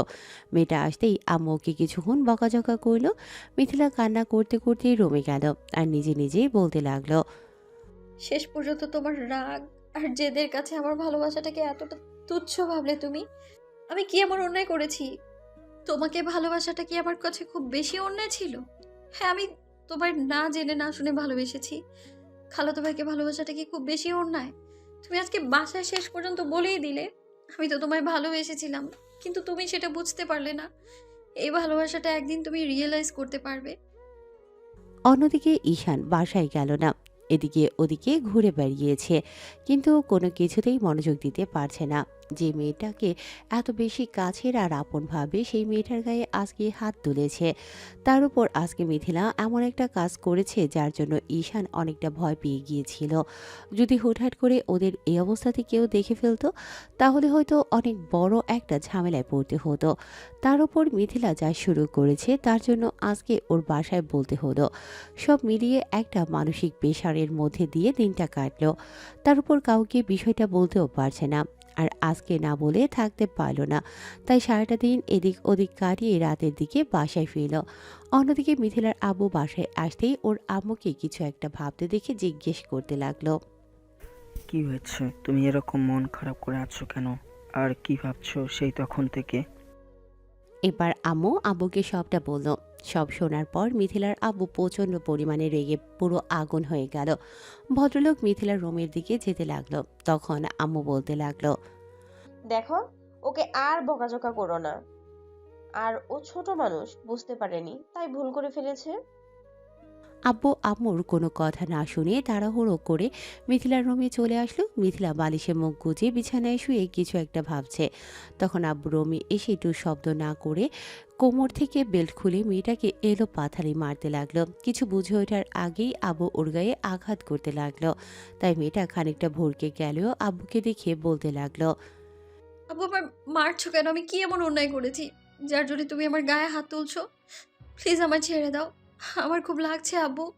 তোমার সাহস কী করে হয় এরকম একটা কাজ করার? এসব করার আগে তুমি দুবার ভাবলে না? তোমাকে যতই লাই দিয়েছি তুমি ততই বেশি মাথায় উঠেছো। আজকে এমন একটা কাজ করেছো, তোমাকে স্বাধীনতা দিয়ে শেষে আমার মান সম্মানটা ডুবাতে বসেছিল। আমি তোমাকে বলেছিলাম তোমার যতটা স্বাধীনতা লাগে তুমি নাও, তারপরে এমন কোনো কাজ করো না যার জন্য আমাকে কঠোর হতে হয়। আর আজকে তুমি সেটাই করেছো। বলো, আজকে পর তুমি আর ওই ছেলের দিকে ভুলেও তাকাবে না, ওর সাথে আর কোনো কথাও বলবে না। আব্বু, আমি ওকে ভালোবাসি, তাই ভালোবাসার কথাগুলো বলেছিলাম, কিন্তু বুঝতে পারিনি আমার ভালোবাসাটা এত বেশি অন্যায় হয়ে যাবে। ভালোবাসা? আব্বুর সামনে তুমি এখনো আজে বাজে কথা বলে যাচ্ছ। আজকে পিটিয়ে তোমার ঘাড় থেকে আমি ভালোবাসার ভূত নামাবো। দেখবো কি করে তোমার মুখ দিয়ে এই ভালোবাসার কথা বের হয়। মিথিলা মার খাচ্ছে আর চোখের পানি ফেলছে। মেয়েটা একটা সময় সহ্য করতে না পেরে শেষে আব্বুর পায়ে জড়িয়ে ধরল। আব্বু তারপরেও থামছে না। একমাত্র মেয়ের সম্পর্কে এমন কথা শুনে প্রচণ্ড পরিমাণে রেগে গেছে লোকটা। আব্বু নিজের রাগটা কন্ট্রোল করতে না পেরে মিথিলাকে এলো পাথারি মারতে আরম্ভ করেছে। এবার মিথিলা আব্বুর পায়ে ধরে কান্না করে দিয়ে বলতে লাগলো, আব্বু, আমি বুঝতে পারিনি আমার ভালোবাসাটা এত বেশি অন্যায় হবে। দয়া করে আমার মাফ করে দাও। আমি আর কখনো এমন অন্যায় করব না। ভুল করে ফেলেছি আমি নিজের খালাতো ভাইকে ভালোবেসে। বুঝতে পারিনি সত্যিকারের ভালোবাসার কোনো দাম নেই। এরপরেও তোমার মুখ দিয়ে ভালোবাসার কথা বেরোচ্ছে। তোমাকে আমি যতই বারণ করি এইসব বিষয়ে বলতে, তুমি ততই এইসব বলছো। আজকে তোমার ভালোবাসার ভুট্টা ঘাট থেকে নামাবো, তারপর দেখি তুমি কি করে বাসা থেকে বের হও। আজকের পর তোমার বাসা থেকে বেরোনো বন্ধ। তারপর দেখি তুই কি করে ওই ছেলের দিকে তাকাও, আর তোমার পড়ালেখাটাও বন্ধ। এর মাঝে মিথিলার আম্মু তাড়াহুড়ো করে এসে ওর আব্বুর হাত ধরে ফেললো। তারপরেও যেন আব্বু থামছে না। মিথিলাকে অনেক মেরেছে আব্বু, আর আম্মু আসতে একটু লেট করে ফেলেছে। ভেবেছিল মিথিলাকে কিছু বলবে না, কিন্তু মিথিলার কান্নার শব্দ পেয়ে আসতে আসতে ততক্ষণে আব্বু ওকে অনেক মেরেছে। এবার আম্মু ওর আব্বুকে আটকে দিয়ে বলতে লাগলো, পাগল হয়ে গেছো তুমি? কি পাগলামি করছো? মেয়েটা ছোট মানুষ, তাই ভুল করে ফেলেছে। তার জন্য তুমি ওর গায়ে এভাবে হাত তুলবে? আমি ভাবতে পারছি না যে তুমি এরকম একটা কাজ করতে পারো। একমাত্র মেয়েকে তুমি এমন করে আঘাত করতে পারলে? হ্যাঁ পারলাম। তোমার মেয়ের সাহস কী করে হয় এরকম একটা কাজ করার? ওকে আমি যতই বারণ করি এসব বলতে, তারপরেও ও ততই সব বলছে। আর কত তোমার মেয়েকে বুঝিয়ে দিতে হবে এসব কাজ করলে আমার মান সম্মানের 12টা বাজবে। তার উপর নিজের খালাতো ভাইকে শেষ পর্যন্ত কিনা, ছি, আমার ভাবতেই অবাক লাগছে। আমি ওকে স্বাধীনতা দিয়েছি, তাই বলে এত স্বাধীনতা দিইনি যে এসব আজে বাজে কাজ করবে। ওকে যখন যেটা প্রয়োজন আমি দিয়েছি, তারপরে এরকম একটা কাজ কিভাবে করলো? আব্বু, আমি ঈশানকে ভালোবাসি। আমি ওকে চাই। ওকে ছাড়া আমি অন্য কিছু ভাবতে পারবো না। তুমি আমাকে যতই মারো তারপরেও আমি শুধু ওর কথাই বলবো। মিথিলা ফ্লোরে বসে কথাগুলো বলছে আর কান্না করছে। আম্মু আব্বুকে আটকে রেখেছে। এবার আব্বু বেলটা ছুঁড়ে ফেলে দিল। তারপর রুম থেকে বেরিয়ে যাওয়ার সময় আবারও মিথিলার দিকে ফিরে বলতে লাগলো, এরপর যদি ওই ছেলেটার নাম তোমার মুখে শুনি, তাহলে তোমাকে শেষ করে ফেলবো। 1 সপ্তাহের মধ্যে আমি তোমার বিয়ে দিব। তারপরে দেখি তুমি ওই ছেলেটাকে কি করে ভালোবাসার কথা বলো। শাইলা, তুমি ওকে বাসার বাইরে যেতে দিবে না। যদি দাও তাহলে আমার থেকে খারাপ আর কেউ হবে না। ওর সাহস কি করে হয় এরকম একটা কাজ করার? আমি ওকে যতটা বারণ করেছি ও সেটাই করেছে। আব্বু, আমি ওকে ছাড়া এমনিতেই বাঁচতে পারবো না। তার থেকে না হয় তুমি আমায় মেরে ফেলো। এমনিতেই ঈশান ভালোবাসে না আমায়, যার জন্য আজকে বাসায় বলে দিল আমি আর বাঁচতে চাই না। তোমরা মেরে ফেলো আমায়, তারপরে অন্য কোথাও বিয়ে দিও না। বিয়ে তোমাকে আমার পছন্দেই অন্য জায়গায় করতে হবে। তুমি কি করে ওই ছেলেকে, মনে রাখো আমি দেখব। আব্বু, আমি ওকে ছাড়া অন্য কাউকে বিয়ে করব না। তুমি আমায় মেরে ফেলো, তারপরে ওইসব বলো না। মেয়ের কথাতে আব্বু রেগে গিয়ে আবারও তেড়ে আসতে গেলে এবার আম্মু এসে আব্বুকে আটকে দিল। তারপর জোর করে আব্বুকে নিয়ে বেরিয়ে গেল। তারপর রুমের দরজাটা লাগিয়ে দিল আর মিথিলা বসে বসে কান্না করতে লাগলো। ঘণ্টাখানেক যাবৎ মেয়েটা রুমের দরজা আটকে দিয়ে কান্না করলো। আম্মুকে অনেকবার ডাকাডাকি করলো, তারপরেও মিথিলা দরজা খোলে না, শুধু বলল, আম্মু, এইখান থেকে যাও। এখন আর আদি খেতে দেখাতে হবে না। আমার ভালোবাসাটা তোমাদের কাছে এতটাই তুচ্ছ হয়ে গেছে যে, যার জন্যে তোমরা আমায় সহ্য করতে পারছো না। যেদিন আমি থাকবো না সেদিন তোমরা খুব ভালো করে বিশ্বাস করতে পারবে আমি ওকে ভালোবাসি। ও কি করে পারলো আমার সাথে এমনটা করতে? শেষ পর্যন্ত আমায় ভালোবেসে সেটা প্রকাশ না করে বাসায় এসে বলে দিল। ও আমার থেকে দূরে সরে থাকতে চাইতো তো, তাহলে সেটাই হবে। আম্মু হাজার কথা বলেও মিথিলা দরজা খুলল না। আম্মু হতাশ হয়ে চলে গেল। মিথিলা বিছানায় শুয়ে শুয়ে কান্না করছে আর চোখের পানি ফেলছে। তারপর নিজে নিজেই বলতে লাগলো, তোমাকে ভালোবেসে আমি খুব বেশি অন্যায় করে ফেলেছি, তাই না? আমি বুঝতে পারিনি খালাতো ভাইকে ভালোবাসাটা আমার জীবনের সবচেয়ে বড় ভুল হবে। তুমি যদি আমার থেকে দূরে সরে ভালো থাকতে পারো তাহলে সেটাই হোক। আব্বু আম্মু আমাদের কখনোই এক হতে দেবে না। আমি জানি তুমি আমায় ভালোবাসো, সেটা কখনোই প্রকাশ করবে না। আমাকে দূরে সরিয়ে দিয়ে যদি অন্য কারো হতে দেখতে তোমার ভালো লাগে, তাহলে না হয় সেটাই হোক। আজকের পর থেকে আমি তোমার থেকে দূরে সরে থাকবো। আমি আর তোমায় ডিস্টার্ব করব না। কিন্তু একটা কথা তুমি মনে রেখো, তুমি না অনেক বড় ভুল করলে। এর জন্য তোমায় খুব বেশি কাঁদতে হবে, দেখো। মিথিলা কান্না করতে করতে ঘুমিয়ে পড়ল। অন্যদিকে ঈশান বাসায় এসে রুমের দিকে যেতে গেলে তখন আম্মু ওকে ডেকে বলতে লাগলো, আব্বু শোনো। ঈশান আম্মুর দিকে ফিরল, ছেলের মুখটা কেমন মলিন। এবার আম্মু বলতে লাগলো, তুমি শুনেছো মিথিলার আব্বু ওকে প্রচণ্ড পরিমাণে মেরেছে আর অনেক রাগারাগি করেছে। মেয়েটার বাসা থেকে বের হওয়াটাও বন্ধ করে দিয়েছে। মিথিলাকে নিয়ে এরকম কথা শুনতেই ঈশান অবাক হয়ে আম্মুর দিকে তাকিয়ে রইল। আম্মু আবারও বলতে লাগলো, আমি সবই শুনেছি। দেখো আপু, ও ছোট মানুষ, তাই এমন একটা ভুল করে ফেলেছে। সেজন্য তুমি বাসায় বলে দিয়েছো? এটা তুমি মোটেও ঠিক করনি।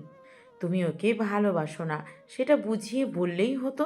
আর সেটা না করতে পারলে তুমি আমাকে বলতে, আমি মিথিলাকে বুঝিয়ে বলতাম। কিন্তু তুমি এমন একটা কাজ কেন করলে? মিথিলার আব্বু ওকে কতটা মেরেছে জানো?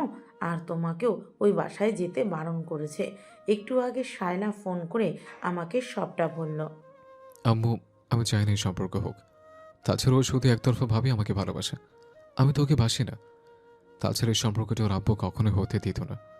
তার উপর তুমি তো আব্বুকে জানো, আব্বু মিথিলার আব্বুকে দু চোখে সহ্য করতে পারে না। তাহলে কি করে আমাদের সম্পর্কটা হওয়া সম্ভব? আর সবচেয়ে বড় বিষয়, আমি ওকে বোনের চোখে দেখি, কখনো ওকে নিয়ে এমনভাবে কিছু ভাবিনি। তাহলে কি করে সম্ভব এই সম্পর্কটা হওয়া? দিন দিন মিথিলা পাগলামিটা বেরিয়ে যাচ্ছিল, তাই ওকে দূরে সরানোর জন্য এ থেকে আমার কাছে আর কোনো উপায় ছিল না। সেটা ঠিক আছে, কিন্তু ভালোবাসা তো বলে কয়ে হয় না। তুমি নিজেও জানো মিথিলা কতটা পাগলি একটা মেয়ে, আর আমি ওকে কতটা পছন্দ করি। আমি ওকে বুঝিয়ে বলতাম। তুমি হয়তো একটু বাড়াবাড়ি করে ফেললে। মেয়েটাকে ওর আব্বু কিভাবে মেরেছে জানি না। মেয়েটার এখন কি অবস্থা কে জানে। এরপর ওর উপর দিয়ে কি ঝড় যাবে তুমি সেটা ভাবতেই পারছো না। এটা তুমি না করলেও পারতে। আম্মু, সারা জীবন কষ্টে থাকার চেয়ে একদিন কষ্টটা সহ্য করে নেওয়া অনেক ভালো। ঈশান কথাগুলো বলে আম্মুর সামনে থেকে তাড়াহুড়ো করে রুমে চলে গেল। এখন ভাবতেই খারাপ লাগছে যে একটা মেয়ে ওর জন্য এত বেশি কষ্ট পেয়েছে। তার উপর যাকে এত কেয়ার করতো, সবসময় আগলে রাখতো, সেই মেয়েটাকে এত বেশি কষ্ট পেতে হয়েছে। কথাগুলো ভাবতেই খারাপ লাগা কাজ করলো। ঈশান রুমে এসে ফ্রেশ হয়ে নিল। আম্মু খেতে ডাকলে কোনো রকমে খেয়ে নিল। তারপর রুমে এসে বিছানায় গা এলিয়ে দিল, ঘুম আসে না। তারপর একটা সিগারেট ধরিয়ে ব্যালকনিতে চলে গেল। তারপরও দু চোখের পাতা আর এক করতে পারল না। অনেক কষ্টে ভোর রাতের দিকে একটু ঘুমোতে পারল। অন্যদিকে মিথিলা সারা রাত কান্না করেছে। কান্না করতে করতে একটা সময় ঘুমিয়ে পড়ে। পরদিন সকালে মিথিলার আম্মু এসে ওকে ডাকাডাকি করতে লাগলো, কিন্তু মেয়েটা দরজা খুলছিল না। তখন আম্মু কান্নাকাটি করতেই আব্বু এসে দরজা ভেঙে ফেলল। তারপর যখনই মিথিলার দিকে তেড়ে যাবে, তখনই আম্মু আব্বুকে আটকে দিল। তারপর রুমে প্রবেশ করে দেখে মিথিলা কেমন যেন জড়সড় হয়ে পড়ে আছে। এবার আম্মু মেয়ের কপালে হাত দিতেই বুঝতে পারল মেয়ের শরীর জ্বরে পুড়ে যাচ্ছে। আম্মু কান্না করে দিল আর বলতে লাগলো, আমার মেয়ের শরীর জ্বলে পড়ে যাচ্ছে, আর তুমি ওকে এই অবস্থাতে বকাঝকা করছো? তার উপর আবার গায়ে হাত তুলতে যাচ্ছ। তুমি কি করে পারলে আমার মেয়ের গায়ে এভাবে হাত তুলতে? তুমি জানতে না ও কষ্টটা সহ্য করতে পারে না? আর তুমি কালকে যেভাবে ওর গায়ে আঘাত করেছো, তাতেই জ্বর এসেছে। তোমার মেয়ে যে কাজ করছে তাতে ওর গায়ে হাত তুলবো না তো কি করব? ওর সাহস কি করে হলো এরকম একটা কাজ করার? শাইলা, কান্নাকাটি করো না। আমি ডক্টর ডাকছি, ঔষধ দিলে সব ঠিক হয়ে যাবে, দেখবে। তুমি কি মানুষ নাকি অন্য কিছু? একমাত্র মেয়েকে এমন করে মেরেছো, তোমার কি একটুও মায়া দেওয়া হচ্ছে না? উল্টো আমাকে বলছো কান্নাকাটি না করতে। মিথিলার আব্বু বেশ কিছুক্ষণ দাঁড়িয়ে থেকে ওনার স্ত্রীর কান্নাকাটি দেখলো। তারপর একটা সময় চুপচাপ বেরিয়ে আসলো। ডক্টর এসে মিথিলাকে দেখে কিছু ঔষধ লিখে দিল। ডক্টর মিথিলাকে দেখেই বুঝতে পারল কেউ হয়তো মেয়েটাকে প্রচণ্ড পরিমাণে আঘাত করেছে। মেয়েটার হাতে পায়ে অসংখ্য আঘাতের চিহ্ন স্পষ্ট। তাই ডক্টর বলতে লাগলো, আঘাতের কারণে জ্বর এসেছে, জানি না কি এমন হয়েছিল, কিন্তু আপনাদের মেয়ের হাতে পায়ে স্পষ্ট আঘাতের ছাপ দেখতে পাচ্ছি। তাতে বোঝা যাচ্ছে ওকে কেউ খুব মেরেছে। ওষুধগুলো সময় মতো খেলে ঠিক হয়ে যাবে, টেনশন করবেন না। ডক্টর এইটুকু বলেই বেরিয়ে গেল। মিথিলার আব্বু সেখানেই দাঁড়িয়ে রইল। কিছুক্ষণ পর ভদ্রলোক ওষুধ এনে মিথিলার বেডের পাশে রেখে চলে যেতে গেলে তখন আম্মু বলতে লাগলো, ওগো, তুমি আমার মেয়েটার সাথে এত বড় অবিচার করো না। আহা হা হা, ওগো, হয়ে গেল। তুমি ওকে একটু দয়া করো, দরকার পড়লে আমার মেয়েটাকে নিয়ে এখান থেকে চলে যাব, তারপরে তুমি ওর সাথে এরকমটা করো না। ওকে অন্য কোথাও বিয়ে দেওয়ার চেষ্টা করো না। তুমি তো জানো মেয়েটা কতটা পাগলি। যদি এরকম কিছু করো তাহলে হয়তো রাগ করে নিজের কোনো ক্ষতি করে বসবে। তুমি কি ভাবো আমি আমার মেয়েকে ভালোবাসি না? ও আমার একমাত্র মেয়ে। ও এরকম একটা কাজ করছে, তারপর আমার কি খারাপ লাগেনি বলো? কালকে ওর গায়ে হাত তুলে আমি সারা রাত ঘুমাতে পারিনি। আমার কষ্টটা আমি তোমাকে বোঝাতে পারবো না। তুমি হয়তো ভাবছো আমি এতটাই পাষাণ, কিন্তু কি করব বলো? ঈশানের আব্বুর সাথে আমার দীর্ঘদিনের শত্রু লেগে আছে, সেই জন্য ওনার সাথে আমার কোনো কথা হয় না। তারপর ওর এই সম্পর্ক কখনোই মেনে নেবে না। এসব কথা শুনে রাগের মাথায় এমন করে মেয়েটার গায়ে হাত তুলে ফেলেছি। এরকম একটা কাজ করে শেষে নিজের কাছে নিজেকে অপরাধী লাগছিল। শায়লা, আমার মেয়েটা ভালো যেটা হয় আমি সেটাই করব, এর থেকে বেশি কিছু আমার আর জানতে চেয়ে না। মিথিলার আব্বু কথাগুলো বলে রুম থেকে বেরিয়ে গেল। মিথিলার আম্মু কান্না করতে লাগলো আর মেয়ের মাথায় জলপটি দিতে লাগলো। মিথিলার আম্মু জানে না ঈশানের আব্বুর সাথে মিথিলার আব্বুর সাথে কি ঝামেলা হয়েছে, কিন্তু কিছুদিন যাবৎ শুনে আসে এর আগে এমনটা ছিল না, কারণ এর আগে দুজনের অনেক ভালো সম্পর্ক ছিল। কিন্তু হুটহাট করে কী যে হলো, যার জন্য মাসখানেক ধরে শুনছে দুজনের এমন একটা ঝামেলা বেঁধেছে, কিন্তু কাউকে জিজ্ঞেস করলে কেউ কোনো কিছুই বলে না। তার উপর আবার আজকে মিথিলার আব্বু এমন সব অস্পষ্ট কথাগুলো তাতেই কিছুতেই পরিষ্কার হচ্ছে না। কিছুক্ষণ পর মিথিলার হুঁশ ফিরল। তখন আম্মুকে পাশে দেখে মিথিলা ছলছল নয়নে তাকিয়ে রইল। আম্মু তাড়াহুড়ো করে গিয়ে ওর জন্য খাবার নিয়ে আসলো। তারপর মেয়েকে খাইয়ে দিতে গেলে তখন মিথিলা মুখটা ফিরিয়ে নিল। মামনি, না খেয়ে থাকলে শরীরটা আরো অসুস্থ হয়ে পড়বে। দেখ, তুই যেটা চাস সেটা কখনোই সম্ভব না। আর তাছাড়া তুই যে কাজ করেছিস, এরপর তোর আব্বু তোর সাথে রেগে কথাই বলবে না। তোর আব্বু অনেকটা রেগে আছে, তোদের সম্পর্কটা কখনোই হবে না। তাই শুধু শুধু এসব বলে আর ঝামেলা বাড়াস না। তোর আব্বু ঈশানকে এই বাসায় আসতে বারণ করে দিয়েছে। আর ঈশান যদি তোকে ভালোবাসতো তাহলে আমিই তোকে বলতাম ওকে নিয়ে পালিয়ে যেতে, কিন্তু ও তো তোকে ভালোই বাসে না। তাহলে তুই কি করে ওর কথা ভেবে কষ্ট পাবি? আমি কার জন্য কষ্ট পাবো আর কিসের জন্যই বা পাবো?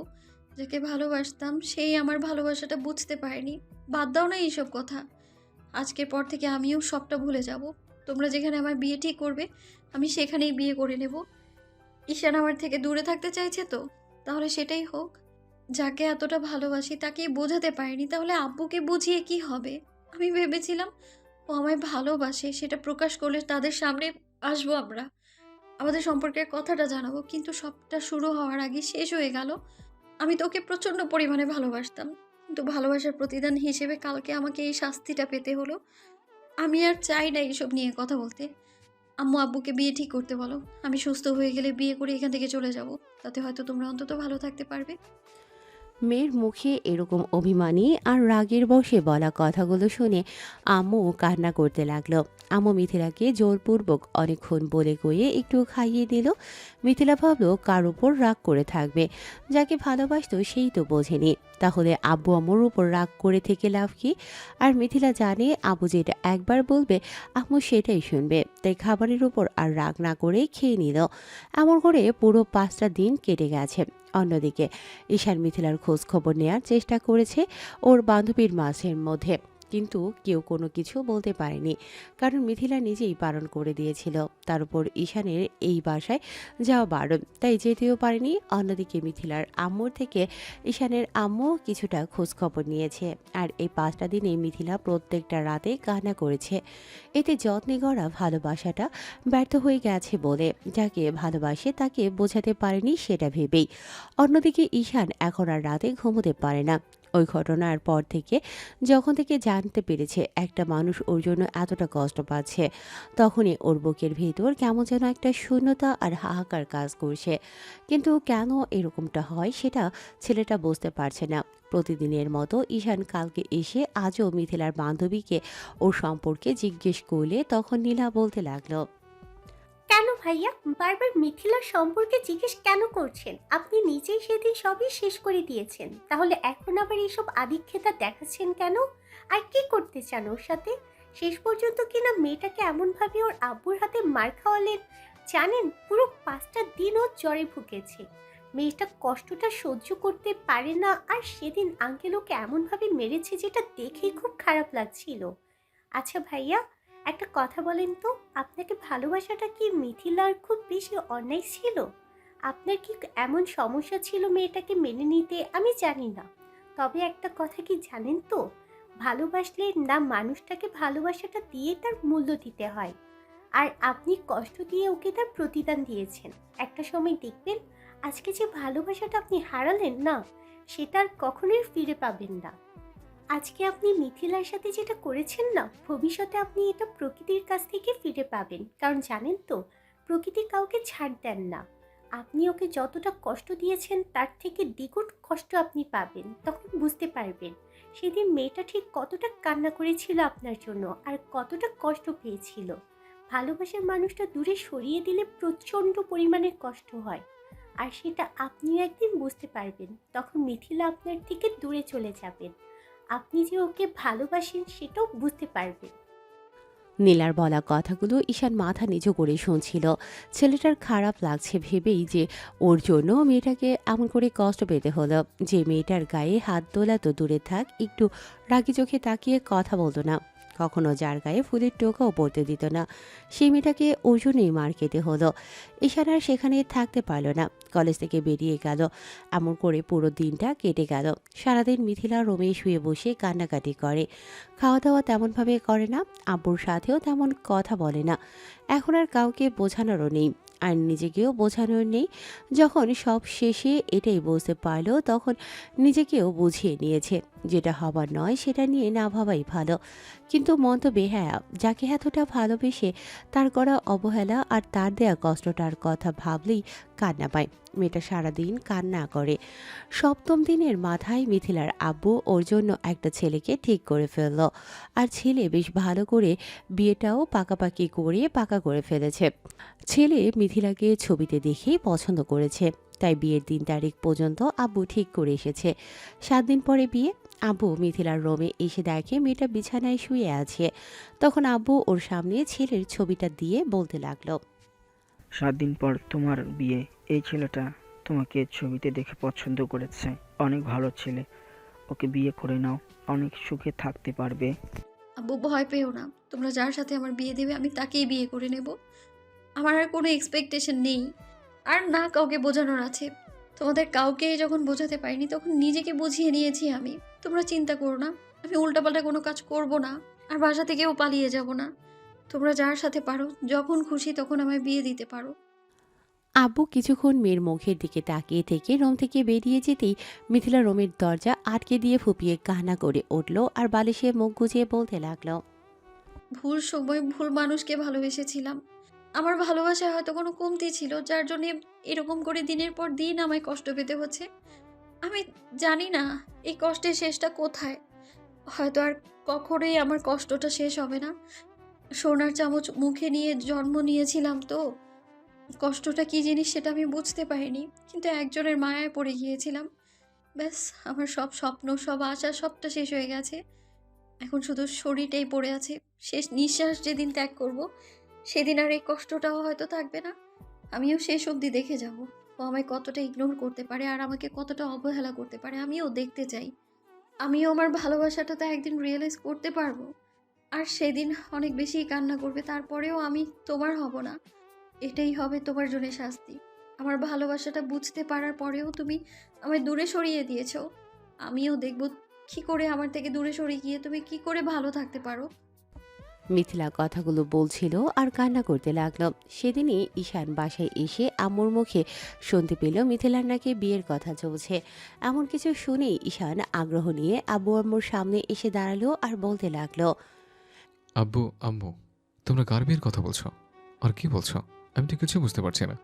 মিথিলার আব্বু ওর বিয়ে ঠিক করে ফেলেছে। 7 দিন পরে বিয়ে, আর মিথিলাও নাকি বিয়েতে রাজি হয়েছে। মিথিলার বিয়ের কথাটা শুনেই ঈশানের মুখটা মলিন হয়ে গেল, আর কেমন যেন পুরো মুখে একটা বিষণ্ণতার ছাপ এসে ভিড় করল। তারপর যখনই শুনল মিথিলার বিয়েতে রাজি হয়েছে আর 7 দিন পরেই বিয়ে, সেটা শোনার সাথে সাথে ছেলেটার ভেতরে কেমন যেন একটা ঝড় বইতে শুরু করলো। ঈশান জানে না এর শেষ কোথায় আর কিসের জন্যই বা শুরু হলো এসব। আম্মু কথাগুলো বলেই ঈশানের মুখের দিকে তাকিয়ে রইল। তারপর ঈশান আর কিছু না বলে সেখান থেকে চলে গেল। রুমে গিয়ে ঈশান ফ্রেশ হয়ে এসে একটা সিগারেটে ধরিয়ে ব্যালকনিতে গিয়ে দাঁড়ালো আর খুব জোরে জোরে টান দিতে লাগলো। ঈশান আদৌ জানে না এই দীর্ঘ নিঃশ্বাসের পরিসমাপ্তিটা আসলে কোথায়, কিসের জন্য এত শূন্যতা কাজ করে আর কিসের জন্য বুকের ভেতর এমন হাহাকার করে। সেটার উত্তর খুঁজে খুঁজে পাগল ঈশান। হয়তো খুব বেশি কাউকে মিস করছে, কিন্তু সেটা সম্ভব নয়। সেটা নিয়ে ঈশান আর ভাবতে চায় না। এমন করে দিন যাচ্ছে, কিন্তু এখন আর ঈশান রাতে ঘুমোতেই পারে না। প্রথম যেদিন মিথিলার গায়ে ওর আব্বু হাত তুলেছে সেদিন থেকেই ছেলেটার রাতে ঘুমোতে কষ্ট হয়, কিন্তু তারপরেও যেটুকু ঘুমোতে পারত বিয়ের কথাটা শোনার পর থেকে সেটুকু আর সম্ভব হচ্ছে না। প্রচণ্ড পরিমাণে বুকের ভেতর জ্বালাপোড়া করছে, তারপরও কাউকে বোঝাতে পারছে না আর না কাউকে বলতে পারছে। ঈশান নিজেকে শান্ত রাখতে আর চোখের পাতাগুলো এক করতে স্লিপিং পিলের নেশায় নিজেকে জড়িয়ে নিয়েছে। তারপরও বুকের ভেতর প্রচণ্ড পরিমাণে যন্ত্রণা হয়, মাথাটা ব্যথা করে। যতক্ষণ ঘুমাতে না পারে পুরো পাগলের মতো বিছানার এপাশ ওপাশ করতে থাকে, নিজেকে একদম উন্মাদ বলে মনে হয়। ছেলেটা এদিকে ওদিকে ঘুরে বেরিয়েছে, কোথাও যেন শান্তির আর খোঁজ পাচ্ছে না। পুরো 2টা সপ্তাহ মিথিলার কোনো খোঁজ খবর নেই, আর জানার চেষ্টাও করছে না ছেলেটা। আর কী বা করবে যে মেয়েটা 2 দিন পর অন্য কারো হয়ে যাবে। ওর জন্য যাকে এতটা কষ্ট পেতে হলো, যাকে দূরে সরিয়ে দেওয়ার জন্য এত আয়োজন, তাহলে সেই আজকে ওকে দূরে সরিয়ে দিয়েছে। ঈশানের অবহেলাতেই মিথিলা দূরে সরে গেছে, তাহলে তো ওর খুশি হবার কথা ছিল।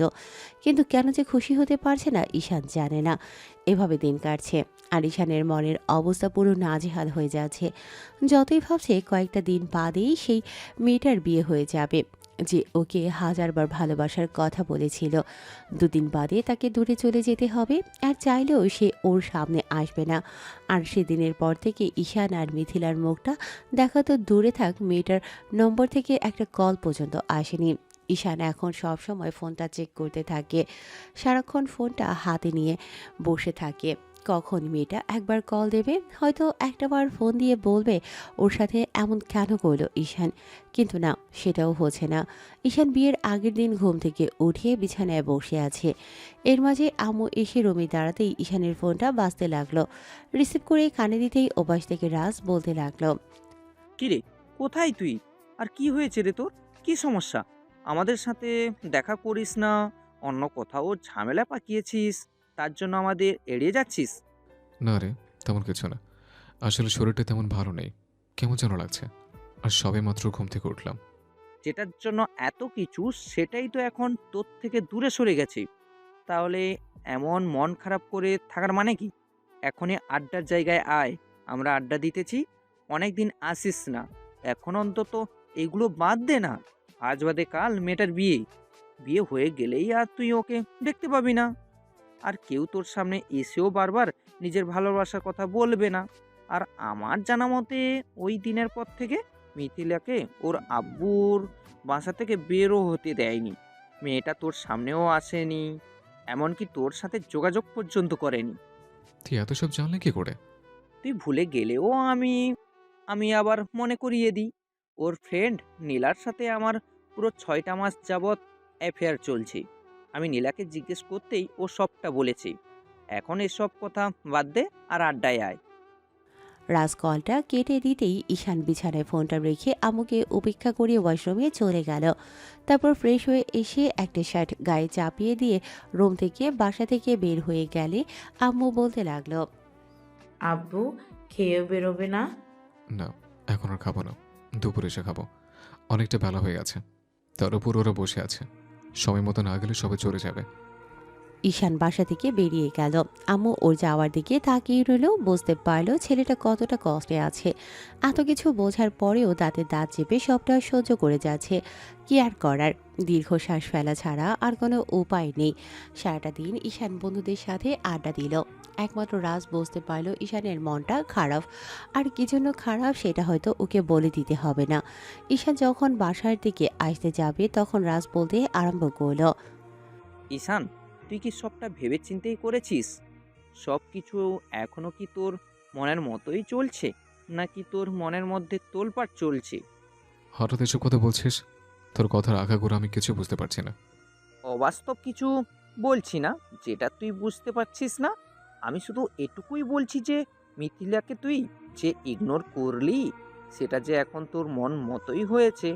আর মেয়েটারও বিয়েটা কালকেই অন্য কারোর সাথে হয়ে যাচ্ছে। কালকের পর আর ও তোর সামনে আসবে না। আর আসলেও সেটা অন্য কারো স্ত্রী হিসেবে। তোর কি এরপরও কিছু করার নেই? নাকি আজকেও তুই বলবি যে তুই ওকে ভালোবাসিস না? কিছু বলিস? এসব বলার সময় কি এখন আছে? তাছাড়া যেটা চেয়েছে সেটাই হয়েছে। আমি চাই ওই সবসময় ভালো থাকুক, হ্যাপি থাকুক। যেটা সম্ভব ছিল না সেটা নিয়ে আমি ভাবি না। তুই সেটা খুব ভালো করে জানিস রাজ। ঈশান কথাগুলো বলে সেখান থেকে চলে গেল। অন্যদিকে রাজ ছেলেটার যাওয়ার দিকে তাকিয়ে রইল। ঈশান বাসায় এসে সেই থেকে রুমে ঢুকেছে। আম্মু এসে কোনো রকমে বিকেলে একটু খাইয়ে দিয়ে গেল। সারাটা বিকেল ঘুমিয়ে কাটিয়ে দিল। তারপর রাতে যখন ঘুম ভাঙলো, আম্মু ওকে ডেকে ডাইনিং রুমে নিয়ে বসালো। আম্মু বলতে লাগলো, আবু, কালকে মিথিলার বিয়েতে কিন্তু যেতে হবে। আবার কোনো বাহানা দিয়ে কাটিয়ে দিও না, কেমন? কেন? আমাকে ওখানে যেতে হবে কেন? তাছাড়া ওর আব্বু আমাকে যেতে বারণ করেছে। তাহলে এখানে গেলে ওর আব্বু রেগে যাবে। আর আব্বুর সাথে ওর আব্বু কথা বলে না। তাহলে কি জন্য আমাদের ওই বাসায় যেতে হবে? যাদের মাঝে ঝামেলা ছিল সেটাই শেষ হয়ে গেছে। আর ঝামেলাটা যে জন্য হয়েছিল সেটা ছিল ভিত্তিহীন। সামান্য একটা বিজনেসের বিষয়ে ঝামেলা হয়েছিল। আর যেখানে দুজনের কারোর দোষ ছিল না, উল্টো বাইরের একটা লোকের জন্য দুজন দুজনকে ভুল বুঝেছিল। আর কালকেই তোমার আব্বু আর মিথিলার আব্বু বিষয়টা জানতে পেরেছে।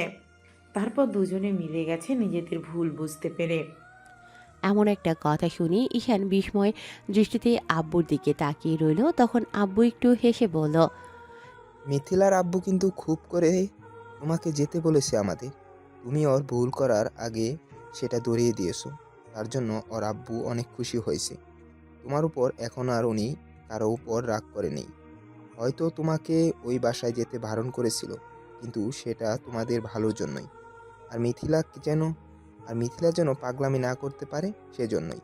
আর তুমিও তো সেটাই চেয়েছিলে, তাই বাসায় যেতে বারণ করেছিল। এখন এসব ভাবনা চিন্তা বাদ দিয়ে খেয়ে নাও। আর কালকে সময় মতো আমাদের ওদের বাসায় চলে যেতে হবে। এমন কিছু শুনে ঈশানের গলা দিয়ে খাবার নামছিল না। ছেলেটা কোনো রকমে একটু খেয়ে তারপর রুমে আসলো। একের পর এক সিগারেট জ্বালিয়ে যাচ্ছে ঈশান। তারপরেও আজকে কোনো কষ্ট কিংবা খারাপ লাগাটা কমছে না। ভেতর থেকে শুধু দীর্ঘ নিঃশ্বাস বেরিয়ে আসে। মনে হচ্ছে বুকের মধ্যে খুব বড় একটা হাহাকারের ঝড় বয়ে যাচ্ছে। কি করলে এগুলো শেষ হবে আর কবেই শেষ হবে? রাত 12টার দিকে ঈশান রুমে এসে কয়েকটা ঘুমের ওষুধ খেয়ে নিল। তারপরও ঘুম আসে না। প্রচণ্ড পরিমাণে মাথাটা ধরেছে। একটানা সিগারেট খাওয়ার ফলে চোখগুলো লাল হয়ে আছে। কোনো রকমে বিছানায় এসে গাটা এলিয়ে দিল। তারপর মাথার ওপর চলতে থাকা ফ্যানের দিকে তাকিয়ে ভাবতে লাগলো যে কাজটা করলো সেটা কি আদৌ ঠিক হলো। এর মাঝে কেউ একজন দরজা ঠেলে ভেতরে ঢুকলো। তারপরও ঈশানের কোনো রেসপন্স নেই। যে মানুষটা রুমে ঢুকলো সে আর কেউ নয়, আম্মু রুমে এসে ছেলের পাশে বসলো। কিছুক্ষণ মুখের দিকে তাকিয়ে থেকে তারপর কাঁধের ওপর হাত রাখতেই ঈশান উঠে বসলো আর একটু হাসার চেষ্টা করে বলল, আম্মু, তুমি এত রাতে আমার রুমে যা ঘুমাও নে? চোখের সামনে একমাত্র ছেলেকে এমন কষ্ট পেতে দেখে মা হয়ে আমি কি করে ঘুমাবো? আমি কি ভাবে, আমি তো কিছুই বুঝতে পারছি না, কিছুই আজ করতে পারছি না। আমি সবটাই জানি আব্বু। এই কয়েকটা দিন যাবৎ তোমার মনের মধ্যে কি চলছে সেটা আমাকে বলে বোঝাতে হবে না। আর না আমার থেকে লুকাতে পারবে। আমাকে আর কিছু বুঝিয়ে দিতে হবে না। আমি সবটাই বুঝে গেছি। আম্মু, তুমি কি বলছো এগুলো? আমার কাছে হয়নি, আর কি হবে? তুমি শুধু শুধু এসব বলো না তো। আমার থেকে আর কিছু লুকাতে হবে না। তুমি যে মিথিলাকে ভালোবাসো আর মেয়েটার জন্য এমন করে কষ্ট পাচ্ছ, সেটা আমার আর জানতে বাকি নেই। যে ছেলেটা সবসময় হাসি খুশি থাকে আর সেই ছেলেটা কিনা এমন করে চুপচাপ হয়ে গেছে, আমার সাথে পর্যন্ত কথা বলে না, রাত জেগে থাকে, এমনকি নিজেকে সব কিছু ভুলিয়ে রাখার জন্য ঘুমের ওষুধ পর্যন্ত খায়। একের পর এক সিগারেট খেয়ে চলেছে। এগুলো কিসের জন্য আমাকে আর তা বোঝাতে হবে না। আম্মুর কথাতে ঈশান কিছুক্ষণ চুপ করে থেকে তারপর হঠাৎই আম্মুর কোলে মাথা রেখে শুয়ে পড়ল। আম্মু ছেলের মাথায় হাত বুলিয়ে দিতে লাগলো আর ঈশান বলতে লাগলো, আম্মু, আমি যেটা করেছি দুজনে ভালোর জন্যই করেছি। মিথিল হয়তো মাঝখান থেকে একটু কষ্ট পেল, কিন্তু কষ্টের পর ওর লাইফে যে আসবে সে ওকে অনেক হ্যাপি রাখবে। আমি ওই ছেলেটার সম্পর্কে খোঁজ নিয়েছি। ছেলেটা অনেক ভালো, মিথিলাকে প্রথম দেখাতে পছন্দ করেছে। তার উপর ওর বাবার কোনো কিছুর অভাব নেই। ছেলে বিয়ে করে ওকে দেশের বাইরে নিয়ে যাবে। মিথিল অনেক ভালো থাকবে দেখো, আর আমাকে কখনো মনে করবে না, কখনো না। আর তুমি তুমি কতটা হ্যাপি থাকতে পারবে একটা বার কখনো ভেবে দেখেছো? আম্মু, আমি বিন্দাস আছি, খাচ্ছি দাচ্ছি আর আব্বুর কাছে যা যাচ্ছে আব্বু সেরে দিচ্ছে। তাহলে টেনশন কিসের? তারপর একটা চাকরি পেলে যে কোনো একটা সুন্দরী মেয়েকে ধরে বেঁধে বিয়ে করে ফেলবো, তাহলেই হয়ে যাবে। আর বছর খানেকের মধ্যে একটা নাতি নাতির মুখ দেখিয়ে দিলেই তো হয়ে গেল। এত সহজ? সব কিছু এত সহজে মেনে নিতে পারছো তুমি? তোমার বুকের ভিতর যে কি চলছে সেটা আমাকে আর বোঝাতে হবে না আব্বু। তুমি অনেক বেশি বড় হয়ে গেছো, তাই না? অনেক বেশি দায়িত্ব কাঁধে নিয়ে ফেলেছো, যার জন্য নিজের ভালোবাসাটাকে এমন করে দূরে সরিয়ে দিলে। যাদের মাঝে ঝামেলার কারণে নিজের ভালোবাসাটাকে দূরে ঠেলে দিলে, আজকে তাদের ঝামেলাটা ঠিক হয়ে গেছে। আর যাকে এত ভালোবাসো, তার জন্য এতটা কষ্ট পাচ্ছ, তাকে দূরে সরিয়ে দিবে। সারা জীবন এই কষ্টটা তুমি ভুলতে পারবে না। আর তুমি বলছো বিন্দাস আছো? শোনো আপু, মুখে বলা যতটা সহজ, ভালোবাসাকে দূরে সরিয়ে দিয়ে ভালো থাকাটা ততটা সহজ নয়। আমি বললাম তো ওর ভালোর জন্য সবটা করছে।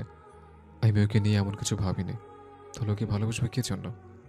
আর কিচ্ছু বোঝাতে হবে না আমাকে, অনেক বুঝিয়েছো। তবে একটা কথা কি জানো তো, আমি ওকে প্রচণ্ড পরিমাণে পছন্দ করি।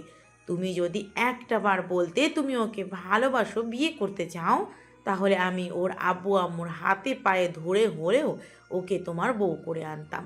আমি মিথিলাকে অনেক আগে থেকেই বউ করার স্বপ্ন দেখেছিলাম, কিন্তু সেইটা আর হলো না। যার জন্য এত কিছু তুমি তাকেই বুঝাতে পারলে না। তুমি সময় মতো মেয়েটাকে ভালোবাসাটা বুঝাতে পারলে না। এখন কষ্ট পেয়ে লাভ কি? যাই হোক, কালকে ওদের বাসায় যেতে হবে, ঘুমিয়ে পড়ো। ঈশান আম্মুর চোখে স্পষ্ট পানি দেখতে পেল। আম্মু চোখ মুছতে মুছতে রুম থেকে বেরিয়ে গেল আর ঈশান কোনো রকমে এলোমেলো হয়ে বিছানায় পড়ে রইল। ছেলেটার চোখের কোণ বেয়ে অশ্রু গড়িয়ে পড়তে লাগলো। আজকে খুব বেশি কান্না করতে ইচ্ছে করছে। ঈশান জানে না এই কষ্টটা কখনো কমবে কিনা, হয়তো বুকের ভেতর সারা জীবন লুকিয়ে থাকবে আর কারো সামনে কিছু বলতেও পারবে না। রাতটা কোনো রকমে কেটে গেল। ভোর রাতের দিকে ঘুমের ওষুধ খাওয়ার ফলে একটু ঘুম হলো, কিন্তু সকাল হতে না হতেই ছেলেটা স্বপ্ন দেখিয়ে লাফিয়ে উঠল। তারপর উঠে বসে কিছুক্ষণ আছোয়া হয়ে বসে রইল। এর মাঝে আম্মু রুমে এসে বলতে লাগলো, আব্বু, ফ্রেশ হয়ে রেডি হয়ে নাও, আমাদের বেরোতে হবে। আম্মু, বিয়ে হতে এখনো অনেক দেরি, তাহলে তো তাড়াতাড়ি যেতে হবে কেন? তোমার কাছে সকাল আছে, ঘড়ির দিকে তাকিয়ে দেখো 12টা বেজে গেছে। আম্মুর কথাতেই ঈশান ঘড়ির দিকে তাকালো। আম্মু ঈশানের আর কোনো কথার অপেক্ষা না করে রুম থেকে বেরিয়ে গেল। ছেলেটা কোনো রকমে উঠিয়ে শাওয়ার নিল।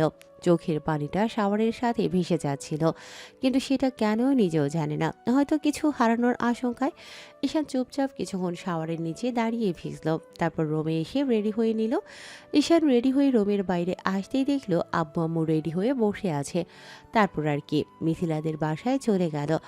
বাসার ভেতরে এসে দেখতে পেল বিশাল বড় আয়োজন করা হয়েছে। একমাত্র মেয়ের বিয়ে বলে কথা। মিথিলাদের অবস্থা আগে থেকেই অনেকটা ভালো, তারপর একমাত্র মেয়ের বিয়ে, তাই কোনো কিছুর কমতি রাখেনি মিথিলার আব্বু। এত এত সব আয়োজন দেখে ঈশানের বুকের ভেতর একটা মোচড় দিয়ে উঠল। আম্মু ঈশানের হাত ধরে ইশারায় বারণ করলো ছেলেকে কোনো কিছু নিয়ে রিয়েক্ট না করতে। আম্মুর সাথে ঈশান ভেতরে আসলো। মিথিলার আব্বুর সাথে দেখা হতেই আব্বু কথা বলতে লাগলো, আর ঈশান ভদ্রলোকের সামনে দাঁড়াতেই মিথিলার আব্বু একবার ছেলেটার দিকে তাকিয়ে অন্যদিকে কাজের বাহানা দিয়ে চলে গেল। ঈশান বুঝতে পারল মিথিলার আব্বু ওকে ইগনোর করতে চায়। এর মাঝেই মিথিলার আম্মুর সাথে দেখা হলো।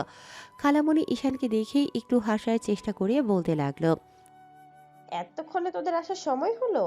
তোর আব্বুকে আমি বলে দিয়েছিলাম কালকে আসতে, কিন্তু আসতে পারলি না।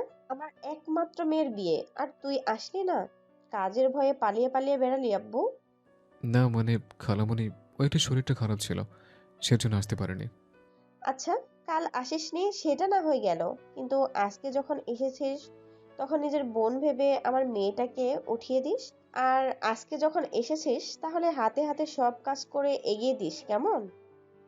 খালামণি কথাগুলো বলে সেখান থেকে চলে গেল। আর ঈশান বুঝতে পারল একমাত্র মেয়ের বিয়ে, তাই খালামণি অনেকটা ব্যস্ত। ঈশান গিয়ে কোনো রকমে স্টেজের কাছে একটা জায়গায় বসলো। দেখলো বর বসে আছে। হয়তো ওরা আসার আগেই বর চলে আসে, আর অনেকটা সময় পেরিয়ে গেছে। একটু পরেই হয়তো সন্ধ্যাতে আসবে। আজকে সময়টাও যেন কেমন তাড়াতাড়ি পার হয়ে যাচ্ছে। ঈশান গিয়ে স্টেজের সামনে কিছুক্ষণ বসে রইল। ঈশান খেয়াল করলো বরটাকে দেখতে প্রচণ্ড পরিমাণে সুন্দর লাগছে। ছেলে খুব হ্যান্ডসাম। মিথিলার আব্বু এর সাথেই মেয়ের বিয়ে ঠিক করেছে। অনেক হ্যাপি থাকবে পাগলিটা। চুপচাপ এক জায়গায় বসিয়ে ছেলেটা চোখের পানি ফেলছে। আম্মু বিষয়টা বুঝতে পেরে ছেলের কাছে এসে বলতে লাগলো, এখন আর কান্না করে কি হবে আব্বু? যখন মিথিলা তোমাকে ভালোবাসার কথা বলেছিল তখন তুমি মেয়েটাকে ফিরিয়ে দিয়েছো, আর এখন মেয়েটা রাগের মাথায় বিয়েটা করে নিচ্ছে, তাহলে এখন আর কান্নাকাটি করছো কেন? মেয়েটা তোমাকে অনেক ভালোবাসতো। আমিও বরাবর চাইতাম তোমাদের সম্পর্কটা থাকুক, আমি আমার বোনের মেয়েটাকে কাছে রাখতে পারি। এর মাঝেই মিথিলাকে স্টেজে এনে বরের পাশে বসিয়ে দেয়া হলো। আম্মু ঈশানকে বারণ করে গেল কান্না না করতে, কিন্তু মিথিলাকে দেখার সাথে সাথেই ঈশানের বুকের ভেতরটা দুমড়ে মুচড়ে উঠল। তারপরও ঈশান চোখ জোড়া মুছে নিল আর ভাবতে লাগলো, খালাতো বোন তো বিয়ে হয়ে যাচ্ছে, ছোটবেলা থেকে একসাথে বড় হয়ে আসে, সেজন্যই হয়তো চোখের পানি বাদ মানছে না। এর মাঝে মিথিলার আব্বু এসে ঈশানের থেকে কিছুটা দূরে দাঁড়িয়ে রইল আর কেমন করে ছেলেটার দিকে তাকিয়ে আছে। ঈশান মাথাটা নিচু করে নিল। অন্যদিকে মিথিলাও ঈশানের দিকে কাঠের পুতুলের মতো পদক্ষীণভাবে তাকিয়ে আছে। ছেলেটার বুকের ভেতর কেমন যন্ত্রণায় শেষ হয়ে যাচ্ছে। বারবার মনে হচ্ছে এই মেয়েটা একটু পর অন্য কারো হয়ে যাবে, যে মেয়েটা ওকে প্রতিনিয়ত বলে বেরিয়েছে ওকে নিজের থেকেও বেশি ভালোবাসে। আর আজকে কিনা সেই মেয়েটাই অন্য কারো বউ সাজে বসে আছে। মিথিলাকে দেখতে পুরো পরীর মতো লাগছে। প্রচণ্ড পরিমাণে সুন্দর লাগছে বউ সাজে মেয়েটাকে। এই মেয়েটা একটু পর অন্য কারো বউ হবে ভাবলে বুকের ভেতর ক্ষতের সৃষ্টি হয়। কেন যে আজকে এতটা কষ্ট হচ্ছে, ছেলেটার কষ্টটা চেপে রাখতে পারল না। এবার বাচ্চাদের মতো ফুপিয়ে কান্না করে দিল। ঈশানের চোখ দিয়ে অঝোর ধারায় পানি পড়তে লাগলো। এর মাঝে কোথা থেকে যেন খালামণি এসে বলতে লাগলো, কি রে আব্বু, তুই কান্না করছিস কেন? এখন তো তোর খুশি হবার কথা, আমার মেয়েটা আজকে অন্য কারো হয়ে যাচ্ছে। তাহলে তুই কান্না করছিস কেন? খালামণির কথাতে ঈশানা নিজেকে আটকে রাখতে পারল না। এবার জোরে জোরে ফুপিয়ে কান্না করে দিল। তারপর খালামণির একটা হাত ধরে ছেলেটা ফুপিয়ে ফুপিয়ে বলতে আরম্ভ করলো, খালামণি, তোমার মেয়েটাকে আমার বউ করে পাঠাবে? আমি না ওকে ছাড়া থাকতে পারবো না। দেখো, খুব কষ্ট হচ্ছে। আমার মনে হচ্ছে আমি মরে যাবো ওকে ছাড়া। একটা মুহূর্ত থাকতে পারবো না। দিবে তোমার মেয়েটাকে আমার করে? আমি ওকে বুকের মাঝে সবসময় আগলে রাখবো। দেখো, অনেক ভালোবাসি মেয়েটিকে। এবার মিথিলা ঈশানকে ওর আম্মুর সাথে কান্না করে কথা বলতে দেখল, কিন্তু বুঝতে পারল না এই কান্নাটার মানে কি। তাহলে ছেলেটা ওর ভুলটা বুঝতে পেরেছে। এবার মিথিলার চোখেও পানি টলমল করতে লাগলো। তারপরেও নিজেকে স্বাভাবিক করে রেখে শাড়িটা খামচে ধরে বসে আছে। এর মাঝে মিথিলা স্পষ্ট শুনতে পেল ঈশান ওর আম্মুকে বলছে ওকে বউ হিসেবে চাই। আম্মু ঈশানের সাথে কথা বলছে, আর ছেলেটা শুধু বারবার একই কথা বলছে, মিথিলাকে ওর বউ করে দিতে। এর মাঝে ঈশান মিথিলার আব্বুর পায়ে জড়িয়ে ধরে কান্না করে দিল আর বলতে লাগলো, খালু প্লিজ, তোমার মেয়েটাকে আমার বউ করে দাও না। আমি ওকে সারা জীবন সুখে রাখবো। আমি কথা দিচ্ছি, আমি কখনো ওকে কষ্ট দিব না, থাকতে পারবো না তোমার মেয়েকে ছাড়া। অন্যদিকে মিথিলা ঈশানের মুখে এমন কথা শুনে প্রচণ্ড পরিমাণে রেগে গেল। তারপরও যখন জানতে পারল ঈশান ওকে ভালোবাসে, তখন নিজেও কান্না করে ফেলল। মিথিলার আবার যখন মনে হলো ছেলেটা ওকে কম ইগনোর করেনি, তখনই আর বসে থাকতে পারল না। স্টেজ ছেড়ে উঠিয়ে তাড়াহুড়ো করে গিয়ে ঈশানের সামনে দাঁড়ালো আর বলতে লাগলো, নাটক করা হচ্ছে এখানে, এক্ষুনি বেরিয়ে যাও এখান থেকে। তোমার কোনো অধিকার নেই এসব কথা বলার। অনেক কষ্ট দিয়েছো আমায়, এখন এসে আদি খেতে দেখানো হচ্ছে। তুমি আমাকে বোন ভাবো, তাহলে এখন আমার বউ ভাবতে চাইছো কেন? চলে যাও এখান থেকে। আব্বু, তুমি চলে যেতে বলো ওদের। আর খালামণি, তোমার ছেলেকে নিয়ে এখানে কেন এসছো তুমি? মামুনি, আমার কথা শোন। ঈশান্তকে একটা সময় আমিও অনেক বোঝানোর চেষ্টা করেছিলাম, কিন্তু বোঝেনি। এখনও ওকে চলে যেতে বলো। আমার কোনো দরকার নেই ওকে ভালোবাসার। মিথু, আমি তোকে ছাড়া থাকতে পারবো না, আমার খুব কষ্ট হচ্ছে, জানিস তো। তো অন্য কারো হয়ে গেলে না আমি শেষ হয়ে যাব। প্লিজ এরকম করিস না আমার সাথে, আমি কথা দিচ্ছি, আমি তোর সব কথা শুনবো, তুই যা বলবি তাই শুনবো। তারপর আমাকে এমন করে কষ্ট দিস না, আমার না খুব কষ্ট হচ্ছে। আমি আজকে 15টা দিন রাতে ঘুমোতে পারি না, আমার না প্রচণ্ড পরিমাণে কষ্ট হচ্ছে মিথু। এটা হবারই ছিল। তোমাকে আমি অনেক বোঝানোর চেষ্টা করেছিলাম, কিন্তু বোঝোনি তুমি। এখন এইসব বলে কি লাভ? আব্বু ওদের চলে যেতে বলো। আমি ওকে বিয়ে করতে পারবো না। মিথিলা প্লিজ আমার কথা শোনো, আমি তোকে ছাড়া থাকতে পারবো না। আমি অনেক ভেবে দেখেছি, আমার এখন আর তোকে ছাড়া থাকা সম্ভব হচ্ছে না। আমি অনেক নিজেকে বোঝানোর চেষ্টা করেছি, কিন্তু শেষ পর্যন্ত মনটাকে আমি বোঝাতে পারিনি। আমি তোকে ভালোবাসি মিথু, অনেক ভালোবাসি, অনেক। নিজেকে কন্ট্রোল করার চেষ্টা করছি, কিন্তু এখনও সেটা সম্ভব হচ্ছে না। প্লিজ পাগলি, তুই আমাকে আর ফিরিয়ে দিস না। একটা সময় আমিও তোমার হাতে পায়ে ধরেছিলাম, আমার ভালোবাসাটা ভিক্ষা চেয়েছিলাম। আর সেই দিন যখন তোমাকে আমার মায়া ফেলার চেষ্টা করলাম, তখন কি বলেছিলে? আমি একটা বাজে মেয়ে, তাই তো? আমার রূপ দেখে তো ভালোবাসোনি তুমি আমায়। তাহলে এখন কি দেখে ভালোবাসতে আসছো? দেখ, আমি অত কিছু জানি না, আমি সে ছোটবেলা থেকে তোর সাথে বড় হয়ে আসছি, আর তোকে এতটা ভালোবাসি, তাহলে তুই অন্য কারো হয়ে গেলে আমার কষ্ট হবে না? বল মিথু, তুই প্লিজ ওই ছেলেটাকে বিয়ে করিস না, আমি থাকতে পারবো না তোকে ছাড়া। দেখ, আমার বুকের ভেতর প্রচণ্ড পরিমাণে যন্ত্রণা হচ্ছে। তুই যদি ওই ছেলেটাকে বিয়ে করে নিস, তাহলে আমি সত্যি শেষ হয়ে যাবো রে। বিশ্বাস কর, সত্যি মরে যাবো তোকে না পেলে। তোমার যা ইচ্ছে তুমি তাই করো, কিন্তু আমি তোমায় বিয়ে করতে পারবো না। আমি ওই ছেলেটাকে কথা দিয়ে ফেলেছি। ওর সাথে আমার 7টা দিন যাবৎ কথা হচ্ছে। ও আমাকে বলেছে আমায় অনেক হ্যাপি রাখবে। ওর সব কিছুই আছে যা তোমার কাছে নেই। তোমার কি আছে? আমি তোমার কাছে গিয়ে কখনোই ভালো থাকতে পারবো না। বিয়ের আগে তুমি আমায় এত ইগনোর করেছো, তাহলে বিয়ের পর আমাকে পেয়ে গেলে তুমি আমাকে সহজলভ্য ভেবে আরও অবহেলা করবে। হ্যাঁ, আমার হয়তো কিছুই নেই, আমার আব্বুর আছে। তারপর আমি বলবো না এগুলো আমার, কিন্তু আমার কাছে তোর জন্য বুক ভরা ভালোবাসা আছে মিথু, যে ভালোবাসাটা তুই একটা সময় পেতে চেয়েছিলি। প্লিজ মিথু, আমাকে ফিরিয়ে দিস না। আর ওই ছেলের সাথে তুই হ্যাপি থাকতে পারবি না, তুই একে ভালোবাসিস না। 2 দিন ধরে কথা বললেই তুই আমাকে ভুলে যাবি, তেমনটা নয়। খালো মনেই খালো, তোমার মিথুকে বোঝাও না, তোমরা বলো না আমাদের মাঝে বাধা হবে না। আমি তো শুধু দুই পরিবারের দ্বন্দ্বের কথা ভেবে ওকে দূরে সরিয়ে দিয়েছিলাম। বলো, আমি কি করে জানবো তোমাদের দ্বন্দ্বটা একটা সময় শেষ হয়ে যাবে? যাদের জন্য আমি আমার ভালোবাসাটাকে এমন করে দূরে সরিয়ে দিয়েছি, সেই দ্বন্দ্বটা একটা সময় শেষ হয়ে যাবে, আর আমি আমার ভালোবাসাটাকে এত দূরে ঠেলে দিব। মিথিলা প্লিজ বিশ্বাস কর, থাকতে পারবো না তোকে ছাড়া, সত্যি মরে যাব। আব্বু আম্মু মিথিলাকে বোঝানোর চেষ্টা করতে লাগলো, কিন্তু মিথিলা কোনো কথা শুনছে না। অন্যদিকে ঈশান কান্না করতে লাগলো। মিথিলার আব্বুর হাতে পায়ে জড়িয়ে ধরে কথাগুলো বলতে লাগলো। ঈশানের আব্বু আম্মু পর্যন্ত মিথিলাকে বোঝাতে লাগলো, কিন্তু কোনো কিছুতেই মেয়েটা রাজি হচ্ছে না। প্রচণ্ড পরিমাণে রেগে আছে মেয়েটা, যার জন্য কারো কথা শুনছে না। এর মাঝে পাত্র বিষয়টা বুঝতে পেরে উঠে আসলো আর বলতে লাগলো, এসব কি হচ্ছে এখানে? এগুলো করার মানে কি? আর বিয়ের দিন এসব কি নাটক হচ্ছে আঙ্কেল? আব্বু আম্মু মিথিলাকে বোঝাতে লাগলো। এবার ছেলেটা ঈশানকে চলে যেতে বললে ও পাত্রের পা ধরতে গেলে ছেলেটা ওকে উঠিয়ে জড়িয়ে ধরে হেসে দিয়ে বলতে লাগলো, আরে ভাই, কি করছো? সত্যিকারে ভালোবাসা তুমি মিথিল সত্যিকারে ভালোবাসো তুমি মিথিলাকে? আমি তো এমনিতেই বললাম। মিথিলার মতো আমিও কি পাগলামি করব নাকি? যেখানে তোমরা দুজন দুজনকে ভালোবাসো, সেখানে কি করে আলাদা করে দেই? মিথিলা তোমার কাছে মিথিলা তোমার আছে, তোমারই থাকবে। মিথিলা আমাকে কালকে রাতেই সবটা বলেছে। ও জানতো তুমি এখানে আসবে। আর আজকে এমন কিছু হতে পারে আমি তার জন্য প্রস্তুত ছিলাম। আমি ওকে ফ্রেন্ড হিসেবে চেয়েছি, বউ হিসাবে না। তুমি কান্নাকাটি করো না। তোমাদের এরকম ভালোবাসা দেখে খুব ভালো লাগছে। কিন্তু আমি ওর মতো কুত্তাকে বিয়ে করতে পারবো না। ও অনেক কষ্ট দিয়েছে আমায়, এর জন্য ওকে কষ্ট পেতেই হবে। তুমি আমাকে বিয়ে না করলে বলো, আমি যে কোনো ছেলেকে বিয়ে করে নেব। মিথু, আমি তোকে ছেড়ে ভালো থাকতে পারবো না। তুই কেন এরকম করছিস?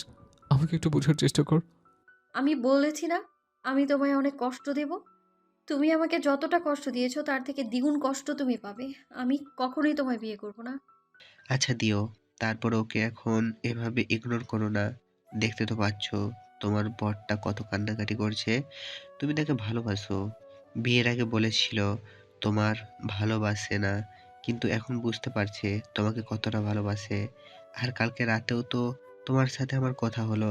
তুমি বললে বিয়ের আসরে এসে ও তোমাকে বউ সাজে অন্যের হাতে দেখে কখনোই সেটা সহ্য করতে পারবে না। তাহলে এখন এভাবে ইগনোর করছো কেন? দেখো, অনেক হয়েছে পাগলামি। এবার ওকে মাফ করে দাও। ছেলেটা বুঝতে পারেনি। তার উপর তোমার আব্বু আর ওর আব্বুর এরকম দ্বন্দ্বের কারণে ও তোমাকে দূরে সরিয়ে দিয়েছিল। তাহলে এখন আবার কাছে আসতে চাইছে কেন? দূরে সরে যাকো, আমি চাই না আর ওকে। ওর সাহস কি করে হয় আমায় কষ্ট দেয়? এত ভালোবাসে তারপরেও আমায় কষ্ট দিতে হবে? ওকে আমিও কষ্ট দেব। আমি তোমাকেই বিয়ে করে নেব। তুমি বিয়ে করলে, তুমি বিয়ে না করলে আমি অন্য কোনো ছেলেকে বিয়ে করে নেব। তারপরেও আমি ওর মতো ছেলেকে বিয়ে করব না। আর এটাই হবে ওর শাস্তি।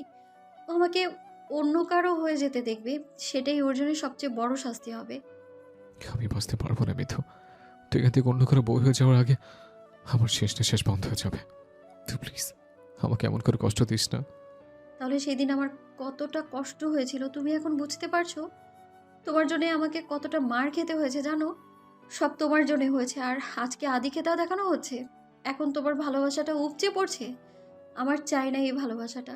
তুমি চলে যাও এখান থেকে। ঈশান আর কোনো উপায় না পেয়ে এবার মিথিলার পায়ে জড়িয়ে ধরতে গেলে মিথিলা কান্না করে দিলে ওকে জাপটে জড়িয়ে ধরল। তারপর ছেলেটার বুকে কিলঘুষি মারতে আরম্ভ করলো। ঈশানও মেয়েটাকে শক্ত করে জড়িয়ে ধরে কান্না করে দিয়ে বলতে লাগলো, হে পাগলি, ভুল হয়ে গেছে তো, প্লিজ মাফ করে দাও। আর কখনো এরকম ভুল হবে না। তুই আমায় একটু বোঝার চেষ্টা করিস না। এতদিন কষ্ট দিয়ে এখন আমার ভালোবাসা দেখানো হচ্ছে। একটাবার বিয়ে হতে দে, তারপর দেখ তোর কি হাল করি আমি। তোকে আজকে রাতে যদি কাছে আসতে দিই তাহলে আমার নামও মিথিলা নয়। আমি তোকে বিয়ে করব ঠিক, কিন্তু তারপর তোকে কষ্ট দেব আমি। তুই বুঝতে পারবি এই মিথিলা কি জিনিস। মিথিলার এমন কথাতে সবাই হেসে ফেলল। তারপর আর কি দুজন কান্নাকাটি থামালে তখন রাফিন ওদের দুজনকে নিয়ে স্টেজে বসিয়ে দিল আর কাজী বিয়েটা পড়ানো শেষ করল। শেষে সুন্দরী খালাতো বোনের বিয়ে খেতে এসে বিয়েটা করে বাসায় ফিরল ঈশান। বৌনির রাতে বাসায় ফিরতেই দেখলো ঘণ্টাখানেকের মধ্যে বাসাটা মোটামুটি পরিপাটি করে সাজানো হয়ে গেছে। ঈশান বুঝতে পারল এসব আব্বু আম্মুর কাণ্ড। সব ফর্মালিটি শেষে রাতে 12টার দিকে ঈশান বাসর ঘরে আসলো। বিছানার উপর ইয়া বড় একটা ঘোমটা দিয়ে বসে আছে মিথিলা। বিছানাটা পুরো ফুলের পাপড়ি দিয়ে সাজানো। এত তাড়াতাড়ি যে এত কিছু হবে ঈশান ভাবেনি। তার উপর এত সুন্দর করে বাসর ঘরটা সাজানো হবে সেটাই বা কে ভেবেছিল। ঈশানের উপস্থিতি টের পেয়ে মিথিলা একদম জড়সড় হয়ে গেল। তারপর দরজাটা আটকে দিয়ে মিথিলার সামনে এসে দাঁড়িয়ে ঈশান বলতে লাগলো, এই যে ম্যাডাম, আমি আপনার বর, সেটাকে ভুলে গেছেন? আমাকে সালাম না করে এখনো বিছানা বসে আছেন? আম্মুকে এটুকু শিখিয়ে দেয়নি যে স্বামী রুমে আসলে তাকে পায়ে হাত দিয়ে সালাম করতে হয়? ঈশানের এরকম ধমকের সুরে বলা কথাগুলো শুনে মিথিলা উঠে এসে ছেলেটার সামনে দাঁড়ালো। ঈশান ভাবল মিথিলা হয়তো এখন সত্যি ওর পায়ে ধরে হাত দিয়ে সালাম করবে, কিন্তু এ কি, হুটহাট করে মিথিলা ওর পাঞ্জাবির কলারটা আঁকড়ে ধরল। তারপর দুজনের চার ঠোঁট এক করে দিল। মেয়েটার এমন একটা কাজে ঈশানের সাথে সাথে স্তব্ধ হয়ে গেল। মিথিলা যখন ঈশানের কলার ধরেছিল তখনও ভেবেছিল মেয়েটা এই বুঝি টর্চার করতে শুরু করবে, তার উপর আবারও রাগ অভিমান দেখাতে শুরু করবে। কিন্তু না, সেটা তো হলোই না। উল্টো মিথিলা ওকে রোমান্টিক টর্চার করতে শুরু করলো। কয়েক সেকেন্ড মিথিলা ঈশানের ঠোঁটে কিস করতেই ছেলেটা আর চুপ করে থাকতে পারল না। যখনই ভাবলো আজকে থেকে এই পাগড়িটা ওর বউ, তখনই ছেলেটার মনে একটা প্রশান্তির হাওয়া বয়ে গেল। এবার ঈশানও মিথিলাকে নিজের সাথে মিশিয়ে ধরল আর মুখের পাশে হাত রেখে রেসপন্স দিতে লাগলো। 1 মিনিট পার হতেই মিথিলা হুটহাট করে ঈশানের ঠোঁটে কামড় বসিয়ে দিল। সাথে সাথে ছেলেটা ওকে সরিয়ে দিতেই মিথিলা একটা ডেভিল হাসি দিয়ে বলতে লাগলো, এত তাড়াতাড়ি তুই পার পেয়ে যাবি ভেবেছিস? তোর সাহস কি করে হয় তুই আমাকে ধমক দিস? আজকে থেকে তোর বসগিরি চলবে না, এ বাসায় শুধু আমার বসগিরি চলবে। তুই কি করে আমার কাছে আসতে পারিস সেটাও দেখবো আমি। তুই আমাকে অনেক কষ্ট দিয়েছিস, আজকে থেকে সেটার শোধ তুলবো আমি। এই বাবা, এখন আবার কি হলো? এই তো সব ঠিকই ছিল, এখন আবার রেগে গেলে কেন? তার উপর আবার তুই তো করে। না, কিচ্ছু ঠিক হয়নি বেয়াদব। তোর সাহস কি করে হয় আমায় ধমক দিস? আমাকে এতগুলো দিন কষ্ট দিয়ে এখন আবার নাটক করা হচ্ছে, আর তোর সাথে কিভাবে কথা বলবো রে? হ্যাঁ, বউ, ভদ্রভাবে কথা বলো, আমি কিন্তু তোমার বর। তোর বরের গোষ্ঠী ষষ্ঠী করে ছেড়ে দেবো আমি। তোর সাহস কি করে হয় তুই আমায় কষ্ট দিস? আজকে থেকে তোর আমার কাছে আসা পুরোপুরি বন্ধ 1 বছরের জন্য। তুই আমার কাছে আসতে পারবি না। আর তুই আমাকে যতটা ইগনোর করেছিস না, আমিও ঠিক ততটাই ইগনোর করব তোকে। তোর সামনে অন্য ছেলেগুলোর সাথে প্রেম করে দেখাবো আমি। একদম আমার কাছে আসবি না তুই। তোর সাহস কি করে হয় আমায় কাঁদাস? হ্যাঁ, এর জন্য তোকে চরম শাস্তি পেতে হবে। তুই কি করে ভেবেছিস আমি সহজেই ভুলে যাব সবটা? তুই আমাকে কম কাঁদাসনি, আজকে আর কিছুটা দেখতে পেলি তার। আজকে আমার যদি বিয়েটা হয়ে যেত ওই ছেলের সাথে, তাহলে তোর বিয়েটা আমি অন্য কোথাও করতে দিতাম না, তখন দেখতি তুই। মগের মূল্য, আমার বউটাকে আমি অন্য কারোর সাথে বিয়ে দিতে দিব? হাহ, পাগল না, মাথা খারাপ? এত সুন্দরী, সুইট, কিউট আর হট একটা বউ থাকতে আমি অন্য কাউকে বিয়ে করব? বউ, ওই বউ, দেখি, তাকে তো একবার আমার দিকে। এত রাগ করে আছে কেন? কাছে আসো, এটা আদর করে দিই। দেখো, তোমার রাগটা এমনিতেই কমে যাবে। একদম আমার কাছে আসার চেষ্টা করবি না, তাহলে তাকে খুন করে ফেলবো তোকে। কাছে তো আমি আসবই, আজ হোক বা কাল। তার থেকে না হয় আজকে একটু জোর করে আদর করে আসি। জান, জোর করে আদর করার মধ্যে কিন্তু আলাদা একটা মজা আছে, জানো? একটা সময় তুমি আমার সাথে রেসপন্স দেবে। এখন হয়তো রাগ দেখাচ্ছ, কিন্তু একটু পর তো ঠিকই আমাকে নিজের সাথে জড়িয়ে নেবে। কখনোই না। এখনই রুম থেকে বেরো, তোর সাথে আমার আর কোনো কথা নেই। আচ্ছা ঠিক আছে, দেখা যাবে। ঈশান কথাগুলো বলে মিথিলার দিকে এগোতে লাগলো আর মিথিলা পেছাতে লাগলো। মেয়েটা এবার একটু ভয় পেয়ে গেল, কারণ ঈশান ঘোর লাগা একটা দৃষ্টি ওর দিকে তাকিয়ে আছে। একদম আমার কাছে আসবি না, তাহলে শেষ করে দেবো আমি তোকে। শেষ তো করবোই, আজকে ভালোবেসে তোমাকে শেষ করে দেব। হাতের হাতের উপরে শেষ করে ফেলবো। দেখি, কাছে আসা এখন। মিথিলা ঈশানের থেকে দূরে যেতে লাগলো। একটা সময় দেয়ালে ঠেকে গেল মিথিলা। এবার ঈশান ওর একটা হাত ধরে এনে বুকে আঁকড়ে ধরল। মিথিলা ভয় পেয়ে একদম চোখ জোড়া বন্ধ করে নিল। মেয়েটার ঠোঁট জোড়া কেমন কাঁপতে লাগলো। ঈশান আর দেরি না করে ওর বউটাকে কোলে উঠিয়ে নিল। মিথিলা ঈশানের গলাটা জড়িয়ে ধরতেই ঈশান ওদের দুজনের ঠোঁট এক করে দিল। তারপর আর কি, এবার বেডে গিয়ে একটা ঝড় শুরু হবে। এই ঝড়ের আশেপাশেও আপনারা থাকবেন না, তাহলে ঝামেলা হয়ে যাবে। তো ভালো থাক ভালোবাসা, আজকে এই পর্যন্তই। দেখা হচ্ছে অন্য কোনো দিন অন্য কোনো গল্পে। ততদিন সুস্থ থাকবেন, ভালো থাকবেন, আমাদের সাথেই থাকবেন। ধন্যবাদ। আল্লাহ হাফিজ।